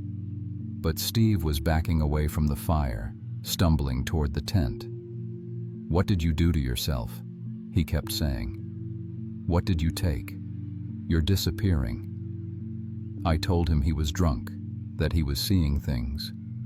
But part of me wondered if the pills were stronger than I'd thought. I'd been taking more and more lately, chasing that numb feeling that made it easier to pretend my marriage wasn't dead. The third night, neither of us could ignore what was happening anymore. We'd spent the day hiking the New River Trail, barely speaking to each other when we got lost. The trail markers we'd followed dozens of times before seemed to be pointing in random directions. Our GPS kept losing signal, Our compass spun like a broken toy, and no matter which path we took, we always ended up back at the same weathered oak tree with something carved into its bark. At first, I thought it was just initials, lovers' names or dates. But when I looked closer, I could see it was words, carved deep into the living wood. Show us what you really are. Steve laughed when I showed him, that bitter, drunk laugh that meant he was about to say something cruel. Well, that's appropriate, he said, since we're both such goddamn liars. We didn't make it back to camp until almost dark. The Hendersons were packing up their RV, moving with the urgent efficiency of people who'd made a hard decision. Mr. Henderson stopped when he saw us and said, "You folks should consider leaving too. This place, it's not right. Whatever's in those woods, it's getting stronger." Mrs. Henderson was loading their sobbing children into the RV. The youngest kept screaming about the ladies who wanted to play with her, the ladies who looked sick and see-through. Their dog was cowering in the front seat, shaking like it was freezing despite the warm evening. After they drove away, Steve and I were alone in the campground, completely alone, with just our tent and that sound starting up again from the woods behind us. But this time, it wasn't just crying. This time, we could hear words. They were calling our names. Karen, Steve, Karen, Steve. Over and over, in voices that sounded almost like us but wrong, like bad recordings played at the wrong speed. And they were getting closer. Steve grabbed the flashlight and pointed it toward the tree line. The beam illuminated 3 figures standing just inside the woods, maybe 50 yards away. They looked like women in old-fashioned dresses, but something was off about their proportions. Their arms were too long, their heads tilted at impossible angles, and when the light hit them, I could see right through them to the trees beyond. "Karen, Steve," they called, and started moving toward us with a gliding motion that didn't look like walking. Their feet never seemed to touch the ground. We ran, left everything at the campsite, tent, sleeping bags, cooler, car keys, and just ran blindly into the woods in the opposite direction. Behind us, I could hear those voices getting louder, more excited, like they were enjoying the chase. The forest was wrong. Paths that should have led to the parking area twisted back on themselves. Trees that had been there moments before vanished when we turned around. The darkness seemed to move independently of our flashlight beam, flowing around us like thick liquid. And then we started seeing ourselves. At first it was just glimpses, a flash of Steve's red jacket in the distance, the shape of my backpack moving between the trees. But soon we were encountering full scenes, like 3-dimensional movies playing out in the woods around us. We saw ourselves at home, fighting in our kitchen while Steve drank straight from the bottle and I counted pills into my palm. We saw Steve in a motel room with his coworker Sarah fumbling with her bra while she laughed at something he'd said. We saw me in my car after closing time, letting my client Marcus slide his hand up my thigh while I told myself it didn't count if we didn't go all the way. But the worst part was seeing what we'd become when we thought no one was looking. The faces we made when the other person's back was turned. The pure hatred in our expressions. The way Steve would mime strangling me when I was washing dishes. The way I would look at kitchen knives and imagine what it would feel like to slide one between his ribs. These weren't memories. These were truths we'd never admitted, not even to ourselves.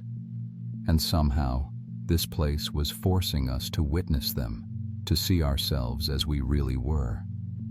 The figures were still following us, still calling our names, but now there were more of them. Dozens of transparent women in rotting dresses, all reaching toward us with skeletal fingers, all crying in that horrible harmony. We stumbled into a clearing where an old cabin stood, half collapsed and covered in vines. Steve tried the door, and it swung open on rusted hinges. Inside, a lantern sat, on a wooden table, already lit, casting dancing shadows on the walls. The walls were covered in photographs, hundreds of them, black and white and sepia-toned, showing couples in various states of decay. Some looked like normal wedding photos, but if you looked closely, you could see the hatred in their eyes, the forced smiles that didn't reach their faces.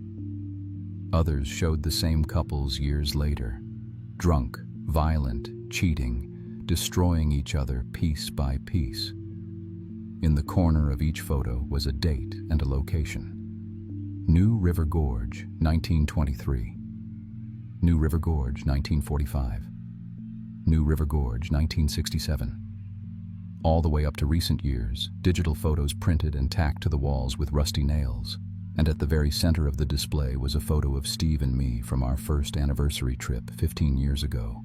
We looked so young, so genuinely happy, but someone had written across it in what looked like dried blood.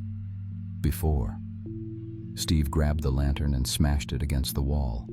The flame spread quickly across the old wood, and we ran again as the cabin began to burn behind us. But the fire followed us. No matter how far we ran, we could see the orange glow through the trees, and the smoke that should have risen straight up was moving like fingers, reaching for us, wrapping around our legs and pulling us back toward the flames.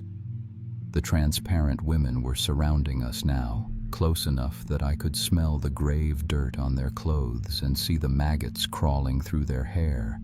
They weren't crying anymore. They were laughing. One of them spoke, her voice like wind through a broken window. "You brought so much poison here, fed it to each other for so long, made this beautiful place sick with your hatred." Another one said, "Now you get to stay. Join us. Become the truth of what you are." I looked at Steve, really looked at him for the first time in years. His face was gray and sunken, his eyes bloodshot, his hands shaking, not just from fear, but from the constant need for alcohol. And I knew I looked just as bad, hollow-eyed from the pills, bitter lines around my mouth from years of swallowing angry words. We were already ghosts. We'd been killing each other slowly for years, and this place was just showing us the end result.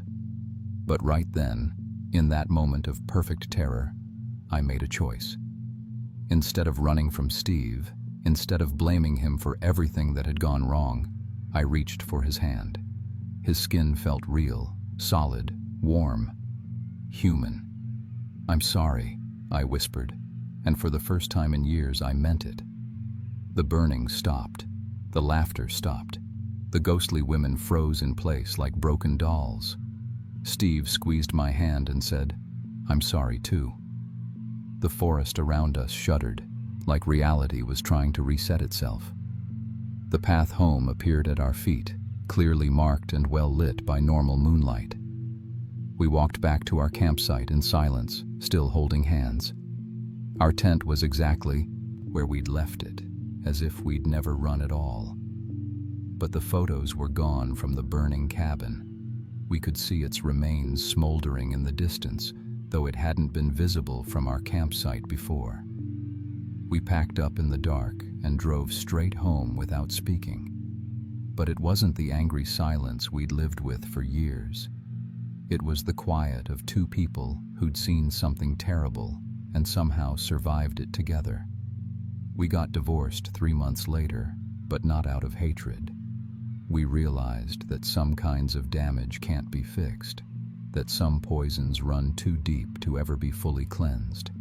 The marriage was dead, had been dead for years, and trying to keep it alive was what had made us into the kind of people that place wanted to claim. But we're friends now, in a way we never were when we were married. We check on each other, make sure neither of us is slipping back into those dark patterns. Steve's been sober for 2 years. I've been clean for 18 months. Sometimes I wonder about those other couples in the photographs, whether they found a way out or whether they're still trapped in those woods, playing out their hatred for eternity. I think about the Henderson kids and their nightmares about sad ladies who wanted to play. I never went camping again. Neither did Steve. Some places are sacred, and some places are hungry, and New River Gorge is both. It showed us what we were becoming and gave us one chance to choose differently. Most couples don't get that chance.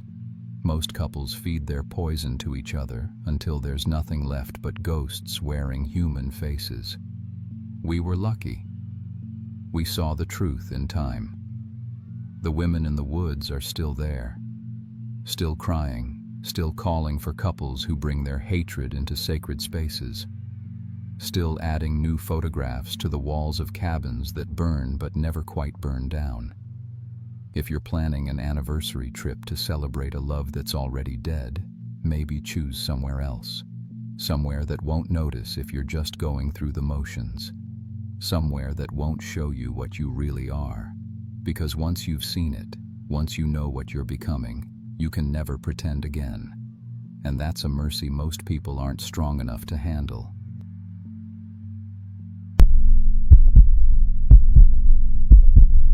I'm 31 now, and I haven't been camping since I was 22.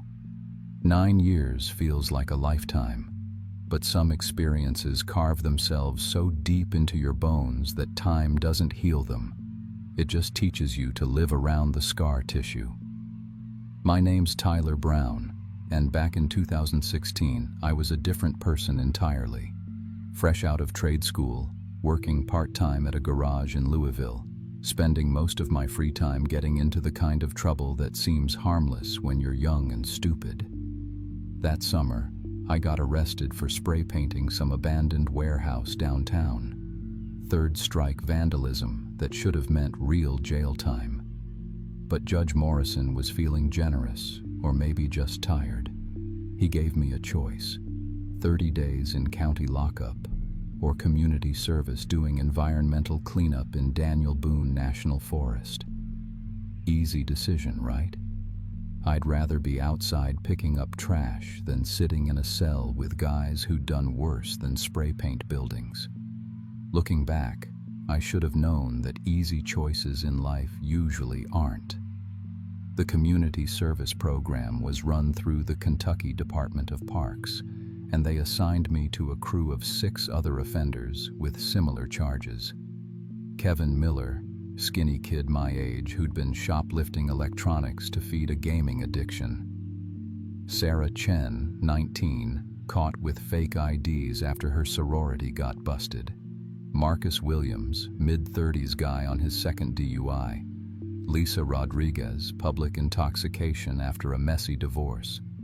And Tommy Fletcher, quiet 18-year-old vandal who reminded me of myself before I'd learned to run my mouth. Our supervisor was Angela Thompson, a park ranger who looked like she could bench press a pickup truck. She had this way of talking that made it clear she'd dealt with our type before. Not harsh exactly, but firm enough that you knew she wouldn't tolerate any bullshit. First day, she gathered us around a picnic table at the main trailhead and explained what we'd be doing. "This isn't punishment," she said, though we all knew better. "This is environmental education. You're here to learn about forest conservation, leave no trace principles, and why these wilderness areas matter to our ecosystem." She paused, looking each of us in the eye. Daniel Boone National Forest covers 700,000 acres of some of the most biodiverse woodland in North America. It's home to endangered species, ancient trees, and culturally significant sites that predate European settlement by over 1,000 years. We're going to teach you to see this place the way it deserves to be seen. Most of us just nodded and waited for her to tell us where to start picking up beer cans. The work itself wasn't terrible at first. Trail maintenance mostly. Clearing fallen branches, fixing wooden steps and bridges, replacing trail markers that had gotten damaged by weather or stolen by souvenir hunters. We'd spend entire days hauling garbage bags full of litter that careless hikers and campers had left behind. Sometimes we'd pull invasive species that were choking out native plants, or repair erosion damage from people who'd cut switchbacks to save time. But none of us took it seriously. We did the bare minimum we could get away with. Half-filled garbage bags, sloppy repairs that looked good enough from a distance. Figured nobody would come back to check our work anyway. During lunch breaks, we'd complain about giving up our weekends, about how the whole system was designed to exploit free labor from people who couldn't afford real lawyers. After work hours, when we were camping at designated sites to access remote trail sections, we treated the whole thing like a party. Someone always had contraband alcohol hidden in their gear.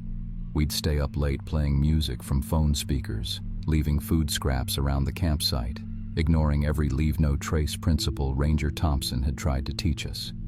She'd find evidence of our disrespect Monday morning and lecture us about forest stewardship and fire safety. We'd nod and promise to do better, then go right back to what we were doing.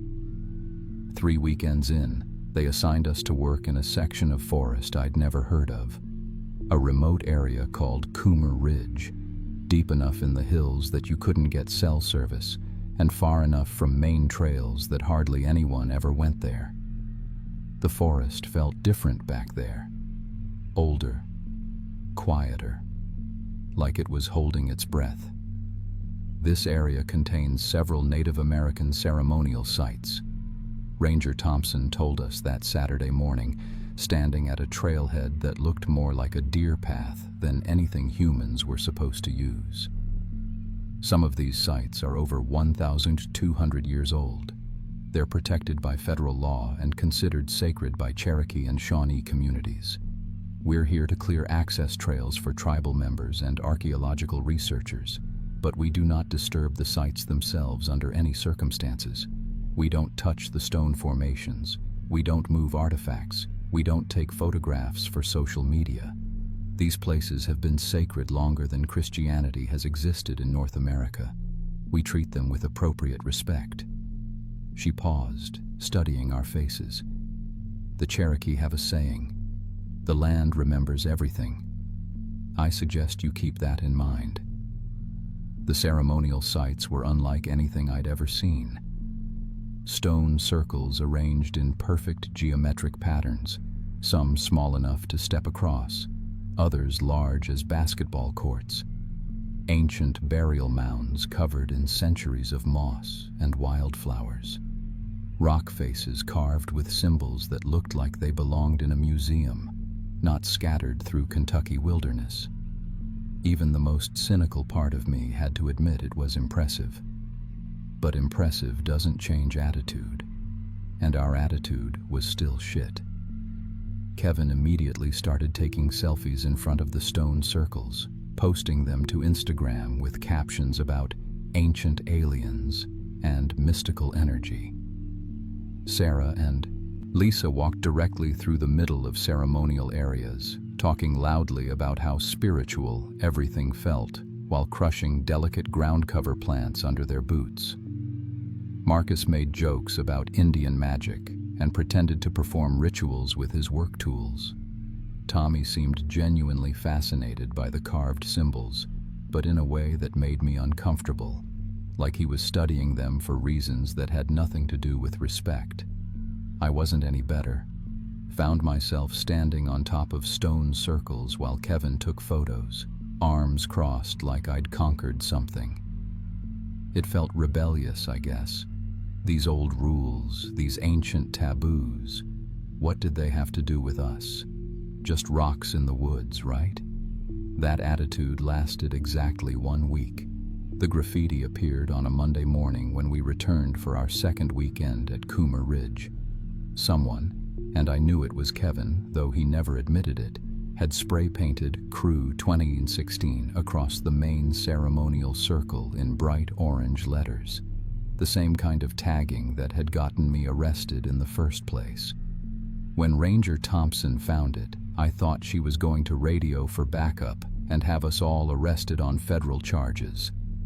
She stood in front of the defaced stones for a long time, not saying anything, her jaw working like she was chewing words too angry to speak out loud. "Destruction of federal historic sites is a felony," she finally said, her voice deadly quiet. "Desecration of Native American sacred sites is a hate crime. Which one of you wants to explain this to the FBI?" None of us said anything. We protected each other the way criminals do, through collective silence and shared guilt. But Kevin hadn't just vandalized the site. That weekend, I caught him showing off a carved stone artifact he'd stolen from one of the smaller ceremonial circles, a piece about the size of a tennis ball, covered in intricate symbols that looked hand-etched by someone with infinite patience and skill. He was planning to keep it as a souvenir, proof that he'd been somewhere most people would never see. I should have made him put it back. We all should have. Instead, we just shrugged and figured what was one small rock among thousands. By our fourth weekend, we'd gotten comfortable with disrespect. We broke tools accidentally to make work go slower, dumped soapy dishwater directly into streams, carved our initials in protected trees, left food waste scattered around campsites for wild animals to get sick on. We treated 700,000 acres of protected wilderness like our personal garbage dump. That's when Ranger Thompson assigned us to the most remote campsite she could find, a spot so far back in the Coomer Ridge area that the nearest road was 8 miles away through unmarked forest.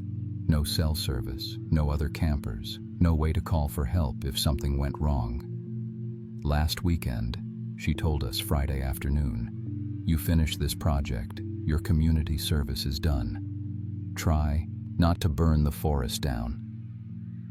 Looking back, I think she knew something was going to happen. The way she looked at us when she left. Not angry anymore, but almost sad. Like she was sorry for what we were about to learn. The campsite sat in a clearing surrounded by white oaks that must have been growing when Daniel Boone himself walked these hills. Ancient trees with trunks so thick it would take 4 people holding hands to circle them. The ceremonial sites were scattered throughout the area, stone circles hidden in groves of cedar, burial mounds rising from forest floors carpeted with centuries of fallen leaves. It should have been beautiful. Instead, it felt like trespassing. Saturday's work went the same as always. Minimal effort, maximum complaint. We cleared maybe half the trails we were supposed to clear, did repairs that would fall apart in the first good storm, left trash bags half filled because nobody was going to count our garbage. That night, we celebrated our impending freedom with the biggest party yet. Someone had smuggled in a whole cooler of beer. We cranked music from a Bluetooth speaker, played drinking games around our campfire, threw empty cans toward the woods without caring where they landed. When nature called, we pissed wherever was convenient instead of using the composting toilet Ranger Thompson had specifically set up for us. Around midnight, Kevin decided to do some authentic graffiti on the nearest ceremonial circle, a perfect ring of standing stones about 30 feet across. He grabbed a can of red spray paint from his pack and started tagging his initials across stones that had stood unmarked for over 1,000 years. "Dude, maybe don't," Tommy said, but without any real conviction. "Who's gonna stop me?" Kevin laughed. "The ghost police?" He finished his masterpiece, KM 2016 in letters 3 feet tall, then tossed the empty paint can into the ceremonial circle like he was making a basketball shot. That's when the forest decided it had tolerated enough. The first thing that went wrong was the paint. Not Kevin's spray paint, all of our spray paint. Every can of the stuff any of us had brought, for marking trees or tools or whatever excuse we'd used to justify carrying it. Around 2 a.m., Every single canister exploded simultaneously with the sound of small grenades going off. I woke up to Marcus screaming and the overwhelming smell of chemical fumes thick enough to choke on. Paint had erupted from 6 different locations around our campsite with enough force to coat everything in a radius of 20 feet. Tents, sleeping bags, backpacks, food supplies, all of it covered in a toxic rainbow that burned our eyes and made breathing feel like drowning in turpentine. Kevin got the worst of it. He'd been sleeping with that stolen carving in his jacket pocket, and when his paint can exploded, the red spray paint soaked through the fabric and seemed to react with the carved stone. The artifact started glowing like a coal from the fire, burning against his chest, through his clothes. He tried to throw it away, but every time he managed to get the thing out of his pocket, it would reappear in his hands within minutes. Not like magic, more like gravity, like it was falling toward him from some direction that didn't exist in normal space. By dawn, we'd figured out that the paint explosion was just the opening move. Every tool we'd broken or sabotaged over 4 weekends came back to hurt us. The shovel handle Marcus had cracked gave him a fistful of splinters that went bone deep. The rake tines Sarah had bent started cutting her palms every time she touched them. The axe Tommy had loosened flew off its handle when he tried to split kindling for a new fire, missing his foot by inches and embedding itself in a tree trunk with a sound like a rifle shot. All the garbage we'd scattered through Coomer Ridge over the past month reappeared at our campsite. Not just recent trash. Everything we'd left behind, collected and deposited in neat piles around our tents like evidence in a court case. Cigarette butts, food wrappers, empty bottles, used toilet paper, months of accumulated disrespect, organized and displayed for our inspection. The stream we'd been dumping our dishwater into became the only available water source, and everything we tried to drink tasted like soap and grease and made us violently sick. But we were 8 miles from the nearest road, and our water bottles had been contaminated by the paint explosion. We had to choose between dehydration and poisoning ourselves with our own pollution. Around noon Sunday, the ground started shaking. Not earthquake shaking, more purposeful than that. The vibrations came in a steady rhythm, like massive footsteps underneath the earth.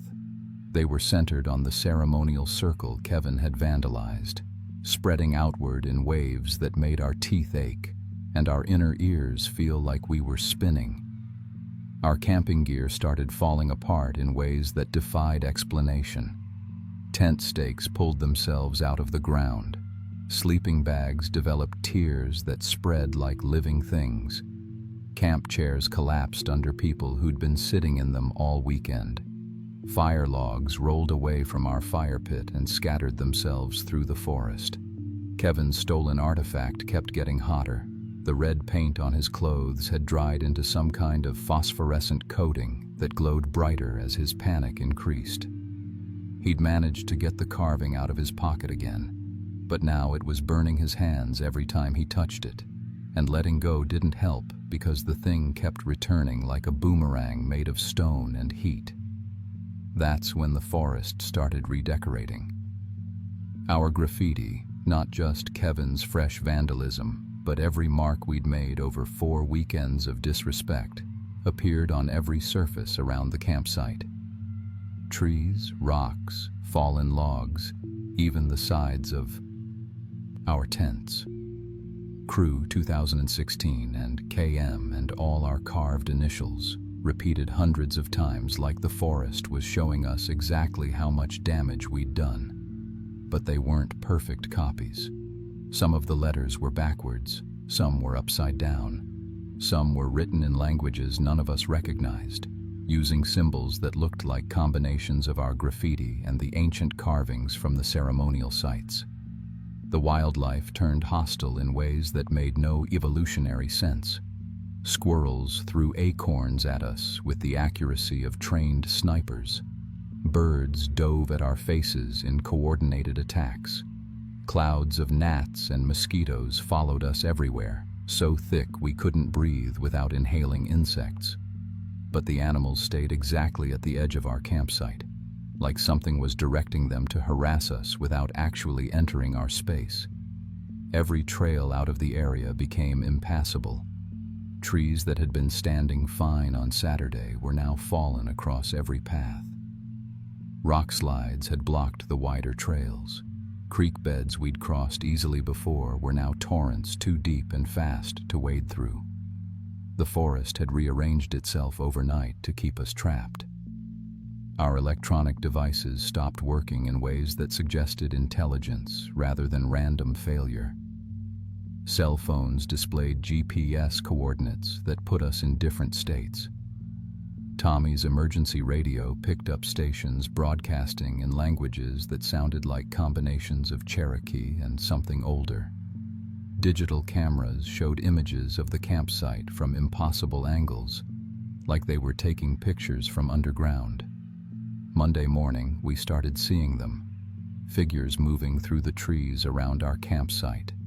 Native American people in traditional clothing, but translucent, like they were made of morning mist and shadow. They didn't approach us directly, just watched from a distance with expressions of infinite patience and growing disappointment. Some looked ancient, elders with faces carved by centuries of weather. Others looked young, maybe our age, maybe younger. All of them looked like they'd been waiting a very long time for someone to answer for what we'd done to their sacred places. The temperature around our camp dropped 20 degrees while the rest of the forest stayed summer warm. We shivered in our paint-stained clothes and tried to keep a fire going with wet wood, while birds sang happily just beyond the invisible boundary that seemed to mark our prison. Kevin was the first to break. By Tuesday, yes, Tuesday, because the forest wasn't letting us leave on schedule, he was sobbing constantly, clutching that burning artifact and begging it to stop hurting him. The red paint on his clothes had started moving, forming new patterns and symbols that looked like the carvings from the ceremonial sites. "I'm sorry," he kept saying over and over. I'm sorry, I'll put it back, I'll clean the paint off, just please make it stop." But the forest wasn't interested in apologies. Tuesday night, the ghostly figures came closer. They formed a circle around our campsite just outside the firelight and began to speak in voices that sounded like wind through dry leaves. We couldn't understand the words, but the meaning was clear enough. This is what happens when you desecrate sacred ground. This is what happens when you treat ancient places like they belong to you. Wednesday, Marcus tried to hike out alone. He made it maybe half a mile before the trail deposited him right back at our campsite, like he'd been walking in a circle. The ghostly watchers seemed amused by this, nodding to each other with expressions that said, "You see, some lessons cannot be escaped." Thursday, Lisa started finding objects in her backpack that she hadn't put there. Stone carvings similar to Kevin's artifact, but older, more complex. They were cold to the touch instead of burning hot, but they had the same gravity effect. No matter how many times she threw them away, they reappeared in her possession. When she tried to examine them closely, the symbols seemed to move, rearranging themselves into new patterns that hurt to look at directly. By Friday, we understood that the forest had no intention of letting us leave until we'd learned something we were apparently too stupid to figure out on our own. The ghostly watchers began to show us things. Visions, maybe, or memories preserved in the land itself. We saw the ceremonial sites as they'd been centuries ago, places of worship and healing where tribal communities had gathered to mark seasons and honor the dead. We saw children playing where we'd carved our initials. We saw elders teaching young people to read the symbols on the carved stones, passing down knowledge that had taken generations to accumulate. We saw what we'd destroyed, not just with spray paint and theft, but with our fundamental lack of understanding about what these places meant to people who'd considered them sacred for over 1,000 years. Saturday, a full week after we were supposed to go home, Tommy found a solution that wasn't really a solution at all. He'd been studying the symbols on the ceremonial stones, trying to understand the language or the meaning behind them. That morning, he gathered us around the main circle and pointed to a section of carving that had been partially obscured by Kevin's graffiti. "I think I figured out what this says," he said, his voice hoarse from days of breathing paint fumes and fear. "It's not just decorative, it's instructions, or maybe a warning." He traced the symbols with his finger, careful not to actually touch the stone. "This part here, it's repeated on every stone circle in the area. As far as I can tell, it translates to something like, sacred ground remembers, sacred ground judges, sacred ground keeps what it claims." Lisa looked around at the ghostly figures, who were nodding approval. "Keeps what it claims. What does that mean?" Kevin knew. We all knew, but Kevin was the first to say it out loud. "It means we're not leaving." The realization hit us with the weight of absolute truth. The forest hadn't been punishing us to teach us a lesson. It had been preparing us for permanent residency. The ghostly watchers weren't there to judge our behavior. They were there to welcome new members to their eternal community service project. The symbols on the stones weren't just decorative or ceremonial. They were a contract written in stone, specifying the terms and conditions for entering sacred ground without permission. And we'd signed that contract the moment we'd started treating the place like it belonged to us. Sunday morning, 8 days into what should have been a 3-day camping trip, Ranger Thompson found our abandoned campsite. All our gear was there, neatly arranged, but covered in that strange glowing paint that hurt to look at directly. Our cell phones and cameras had been stacked in the center of the main ceremonial circle, their screens displaying a continuous slideshow of every disrespectful act we'd committed over 4 weekends. The garbage we'd scattered was organized in precise patterns around the stone circle, forming symbols that matched the ancient carvings. But we weren't there. The official report listed us as missing persons, presumed dead after an extended search found no trace of us beyond the campsite. Our families held memorial services. The community service program was restructured to ensure better supervision and smaller groups. Ranger Thompson requested transfer to a different forest. But we're still here. Not dead, exactly. Not alive in any way that makes sense to people who haven't signed the contract written in stone.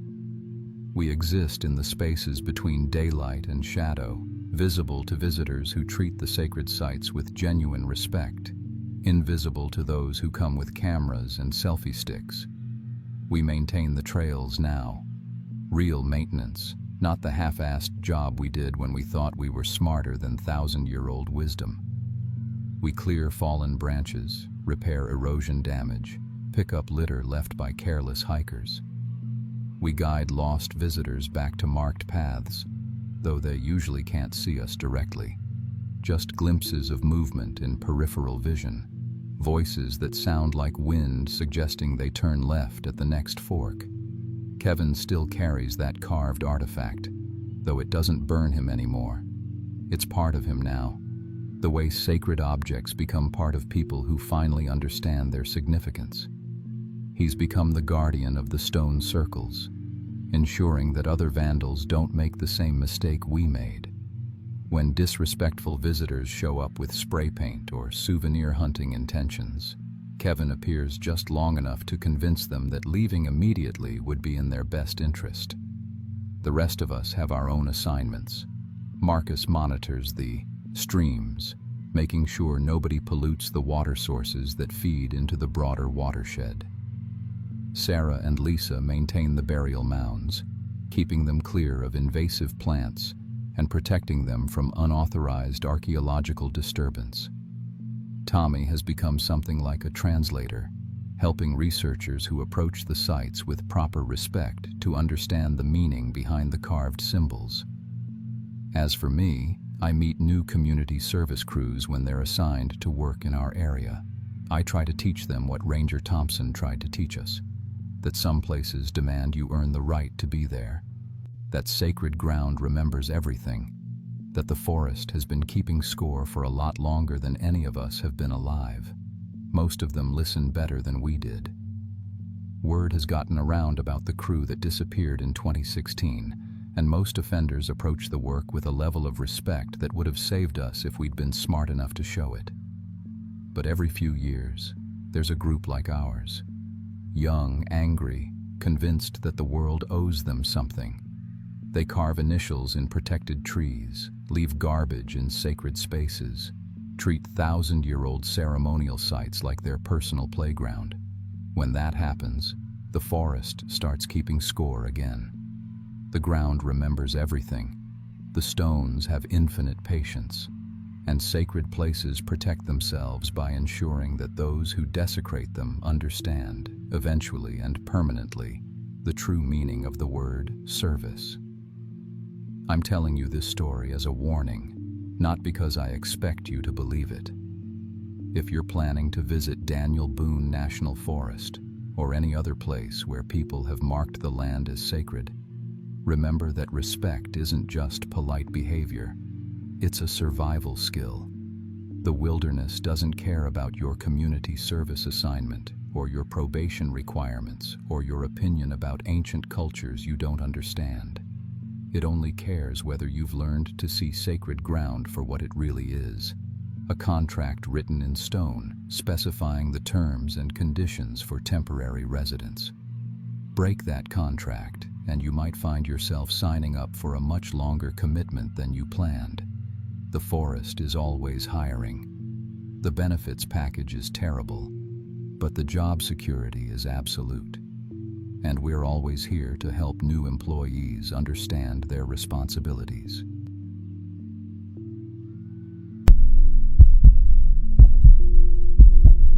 I'm 29 years old, and up until last year, I was serving tables at a chain restaurant in Memphis, trying to make ends meet like everyone else. But when my mom got diagnosed with stage 4 pancreatic cancer, everything I thought I knew about my life just fell apart. The treatment costs were insane. Chemo, radiation, experimental drugs that insurance wouldn't cover. We burned through her savings in 3 months, then mine, then started taking out loans against everything we owned. Mom fought hard for 18 months, but the cancer won anyway. She died on a Tuesday morning in February, and I was left holding $180,000 in medical debt that I had no way of paying. The collection calls started before we even had the funeral. 20, 30 calls a day from different agencies, all wanting money I didn't have. They repossessed my car in March, right there in the restaurant parking lot during my lunch shift. My manager had to drive me home that day, and I could see the pity in his eyes. That's when I knew I had to get out of Memphis. I couldn't think straight with those phone calls, couldn't sleep, couldn't figure out any way forward that didn't involve bankruptcy or worse. So I took the last $300 from my checking account, bought some basic camping gear at Walmart, and drove my mom's old Honda Civic east toward the Cherokee National Forest in Tennessee. I didn't tell anyone where I was going, not my few friends, not my uncle in Little Rock, nobody. I just needed to disappear for a while and figure out what the hell I was supposed to do with my life. I'd been camping maybe 3 times as a kid, so I wasn't exactly an outdoorsman, but I found this dispersed camping area about 15 miles off the main forest road, way back where you needed 4-wheel drive to get there safely. Mom's Honda wasn't built for that kind of terrain, but I took it slow and made it work. The spot I picked was perfect, a little clearing next to a fast-moving creek surrounded by thick woods that would hide me from any rangers or park officials. No cell service, no people, just me and the sounds of running water and wind through the trees. For the first time since Mom's diagnosis 2 years earlier, I felt like I could actually breathe. The first week went better than I'd expected. I set up my tent properly, learned how to build a fire that would actually stay lit, figured out how to filter creek water through the little camping filter I'd bought. I had enough canned food to last 3 weeks if I was careful, and the weather was perfect. Late spring in East Tennessee, with cool nights and warm days that dried out my clothes when they got damp.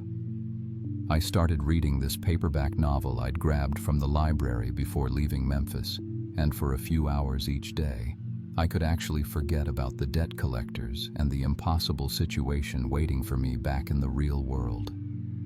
I developed a routine pretty quickly. Wake up around sunrise, get the fire going. Again, heat up some coffee and whatever canned breakfast I was eating that day. Spend the morning gathering firewood and maintaining my little campsite. Then the afternoon reading or just walking around the forest, learning the lay of the land. The creek was only about 200 yards from my tent, so water was never an issue, and I'd found several good spots where fallen trees made natural benches for sitting and thinking. There were deer everywhere, and squirrels, and more bird species than I'd ever noticed in the city. They pretty much ignored me after the first few days, like I was just another part of the landscape.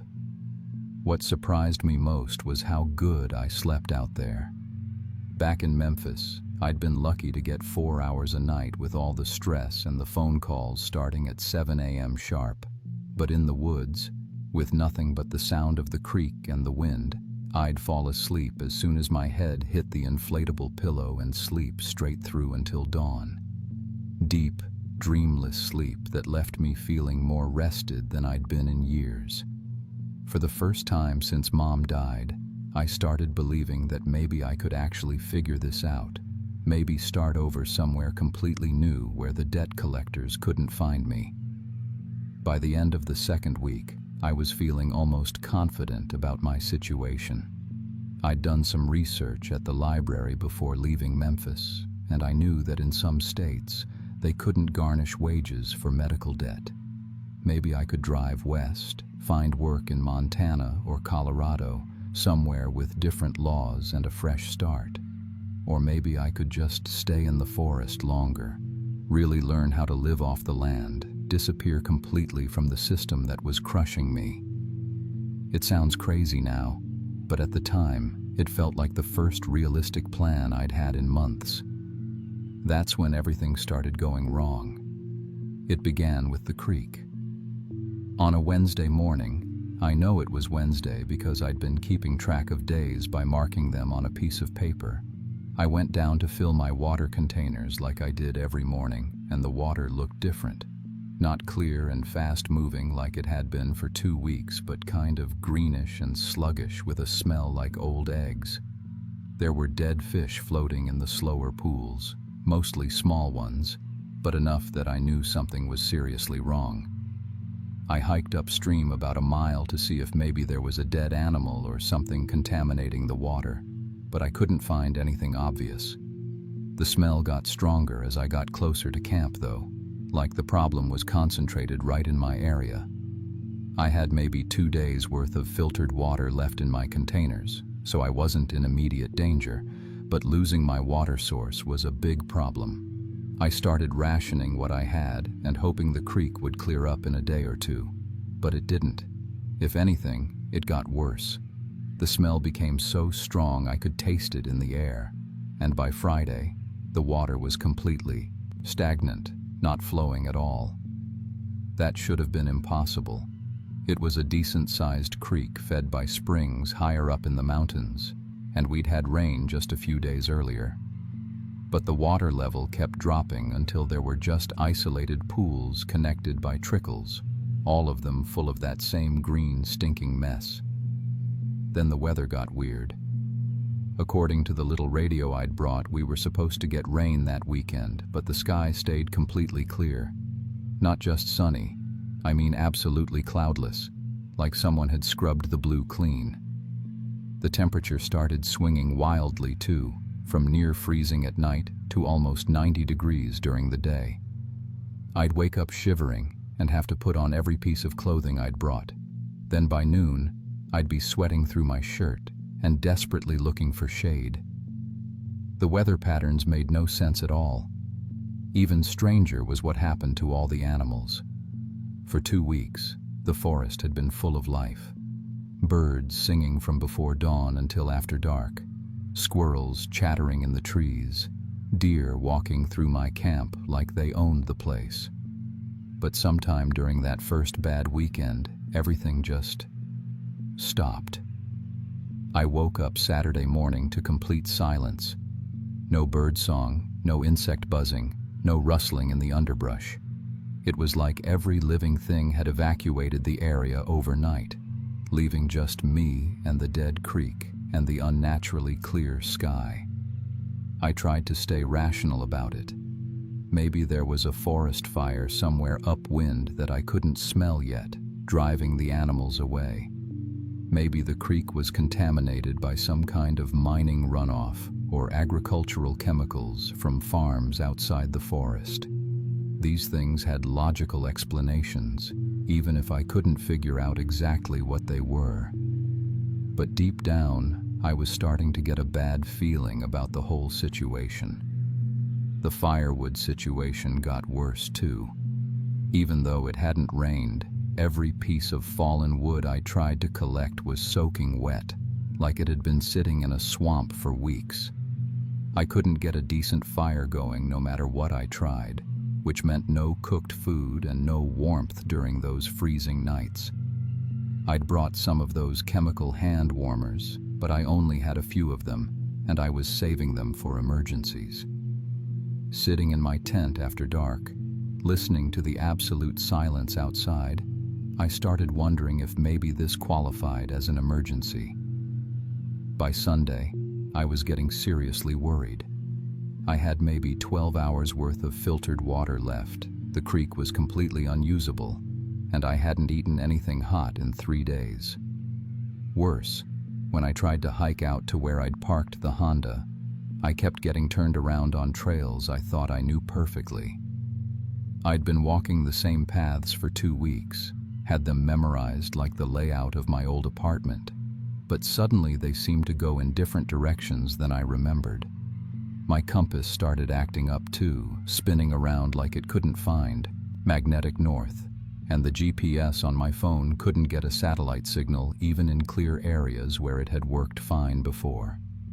That's when I realized I might be in real trouble, not just inconvenienced or uncomfortable, but actually in danger of dying out there if I couldn't find my way back to the car.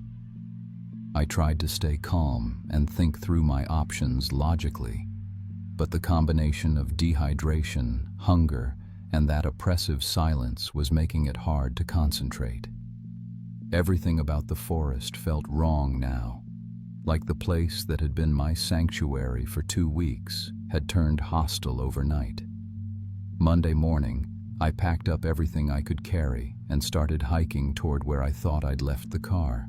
But after walking for 6 hours in what should have been the right direction, I found myself back at my old campsite by the dead creek. I tried again Tuesday, taking a completely different route and marking trees with my knife so I'd know if I was going in circles.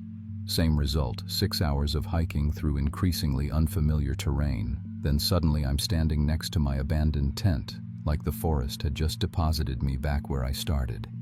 That night was the worst yet. The temperature dropped so fast I could actually feel it happening, like someone was sucking all the heat out of the air around me. I put on every piece of clothing I had and crawled into my sleeping bag, but I still couldn't stop shivering.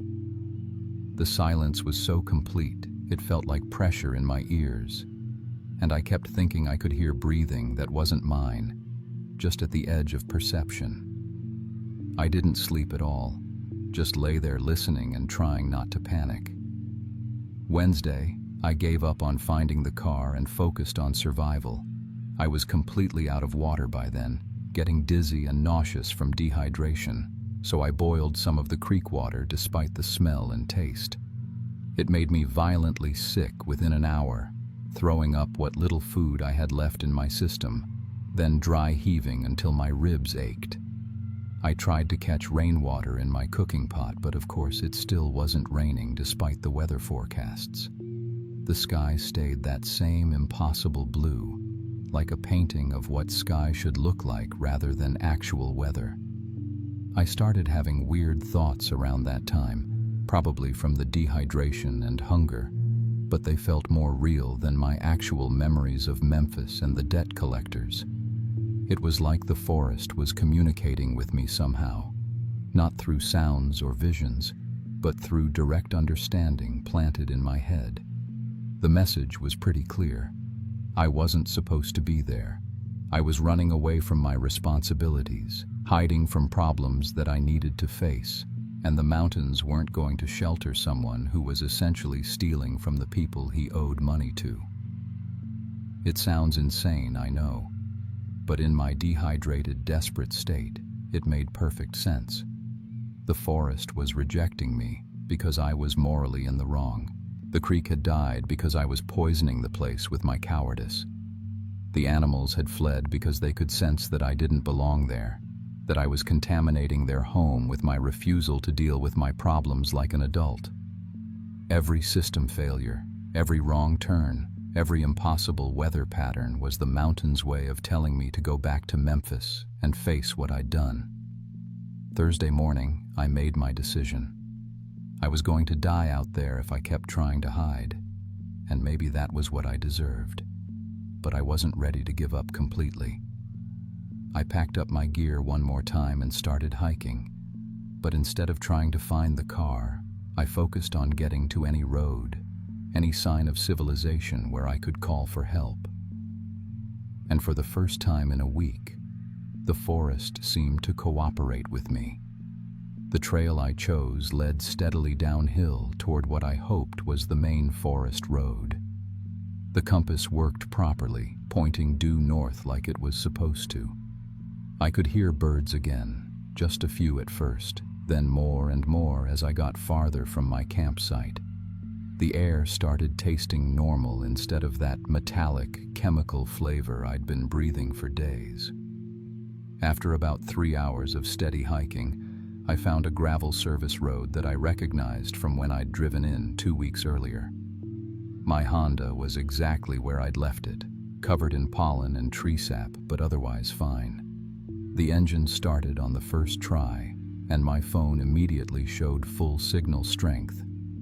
I had 47 missed calls from various collection agencies, 12 voicemails, and about 30 text messages demanding payment or threatening legal action. For the first time in my life, I was actually glad to see those messages. They meant I was back in the real world where problems had solutions, even if they were difficult ones. I drove straight to the nearest town and called my uncle in Little Rock from a McDonald's parking lot. I'd been too proud to ask him for help before, but pride was a luxury I couldn't afford anymore. He offered me a job with his construction company and a place to stay while I got back on my feet, no questions asked. Then I called one of the debt collectors back and explained my situation honestly, that I wanted to pay what I could but needed to set up a realistic payment plan. They were surprisingly willing to work with me once I stopped avoiding their calls. Over the next few months, I learned about medical bankruptcy laws, charity care programs, and debt forgiveness options that I'd never known existed. It turned out that most of my mom's hospital bills qualified for financial hardship assistance, and the collection agencies were legally required to accept payment plans based on my actual income. Within a year, I'd eliminated about 60% of the debt and had the rest structured into payments I could actually afford. I never went back to Cherokee National Forest. I drive past the entrance sometimes when I'm traveling between Little Rock and Memphis to visit friends, and I always think about that campsite by the dead creek. I still don't know if what happened out there was real or just my mind breaking down from stress and dehydration. But I learned something important during those 2 weeks. even if I can't explain exactly how I learned it. Running away from your problems doesn't make them go away. It just gives them time to grow bigger while you're not looking. And sometimes, when you try to hide from your responsibilities, the world itself will conspire to push you back toward doing the right thing. I work construction now, making better money than I ever did serving tables, and I've got health insurance that would actually cover a real medical emergency. The debt collectors don't call anymore because I'm current on all my payments. Most importantly, I sleep fine at night, even when there are problems I need to deal with the next day. Because I know now that facing difficult situations head-on is always better than trying to disappear into the woods and pretending they don't exist. The mountains taught me that lesson in a way I'll never forget, even if I still don't fully understand how they did it.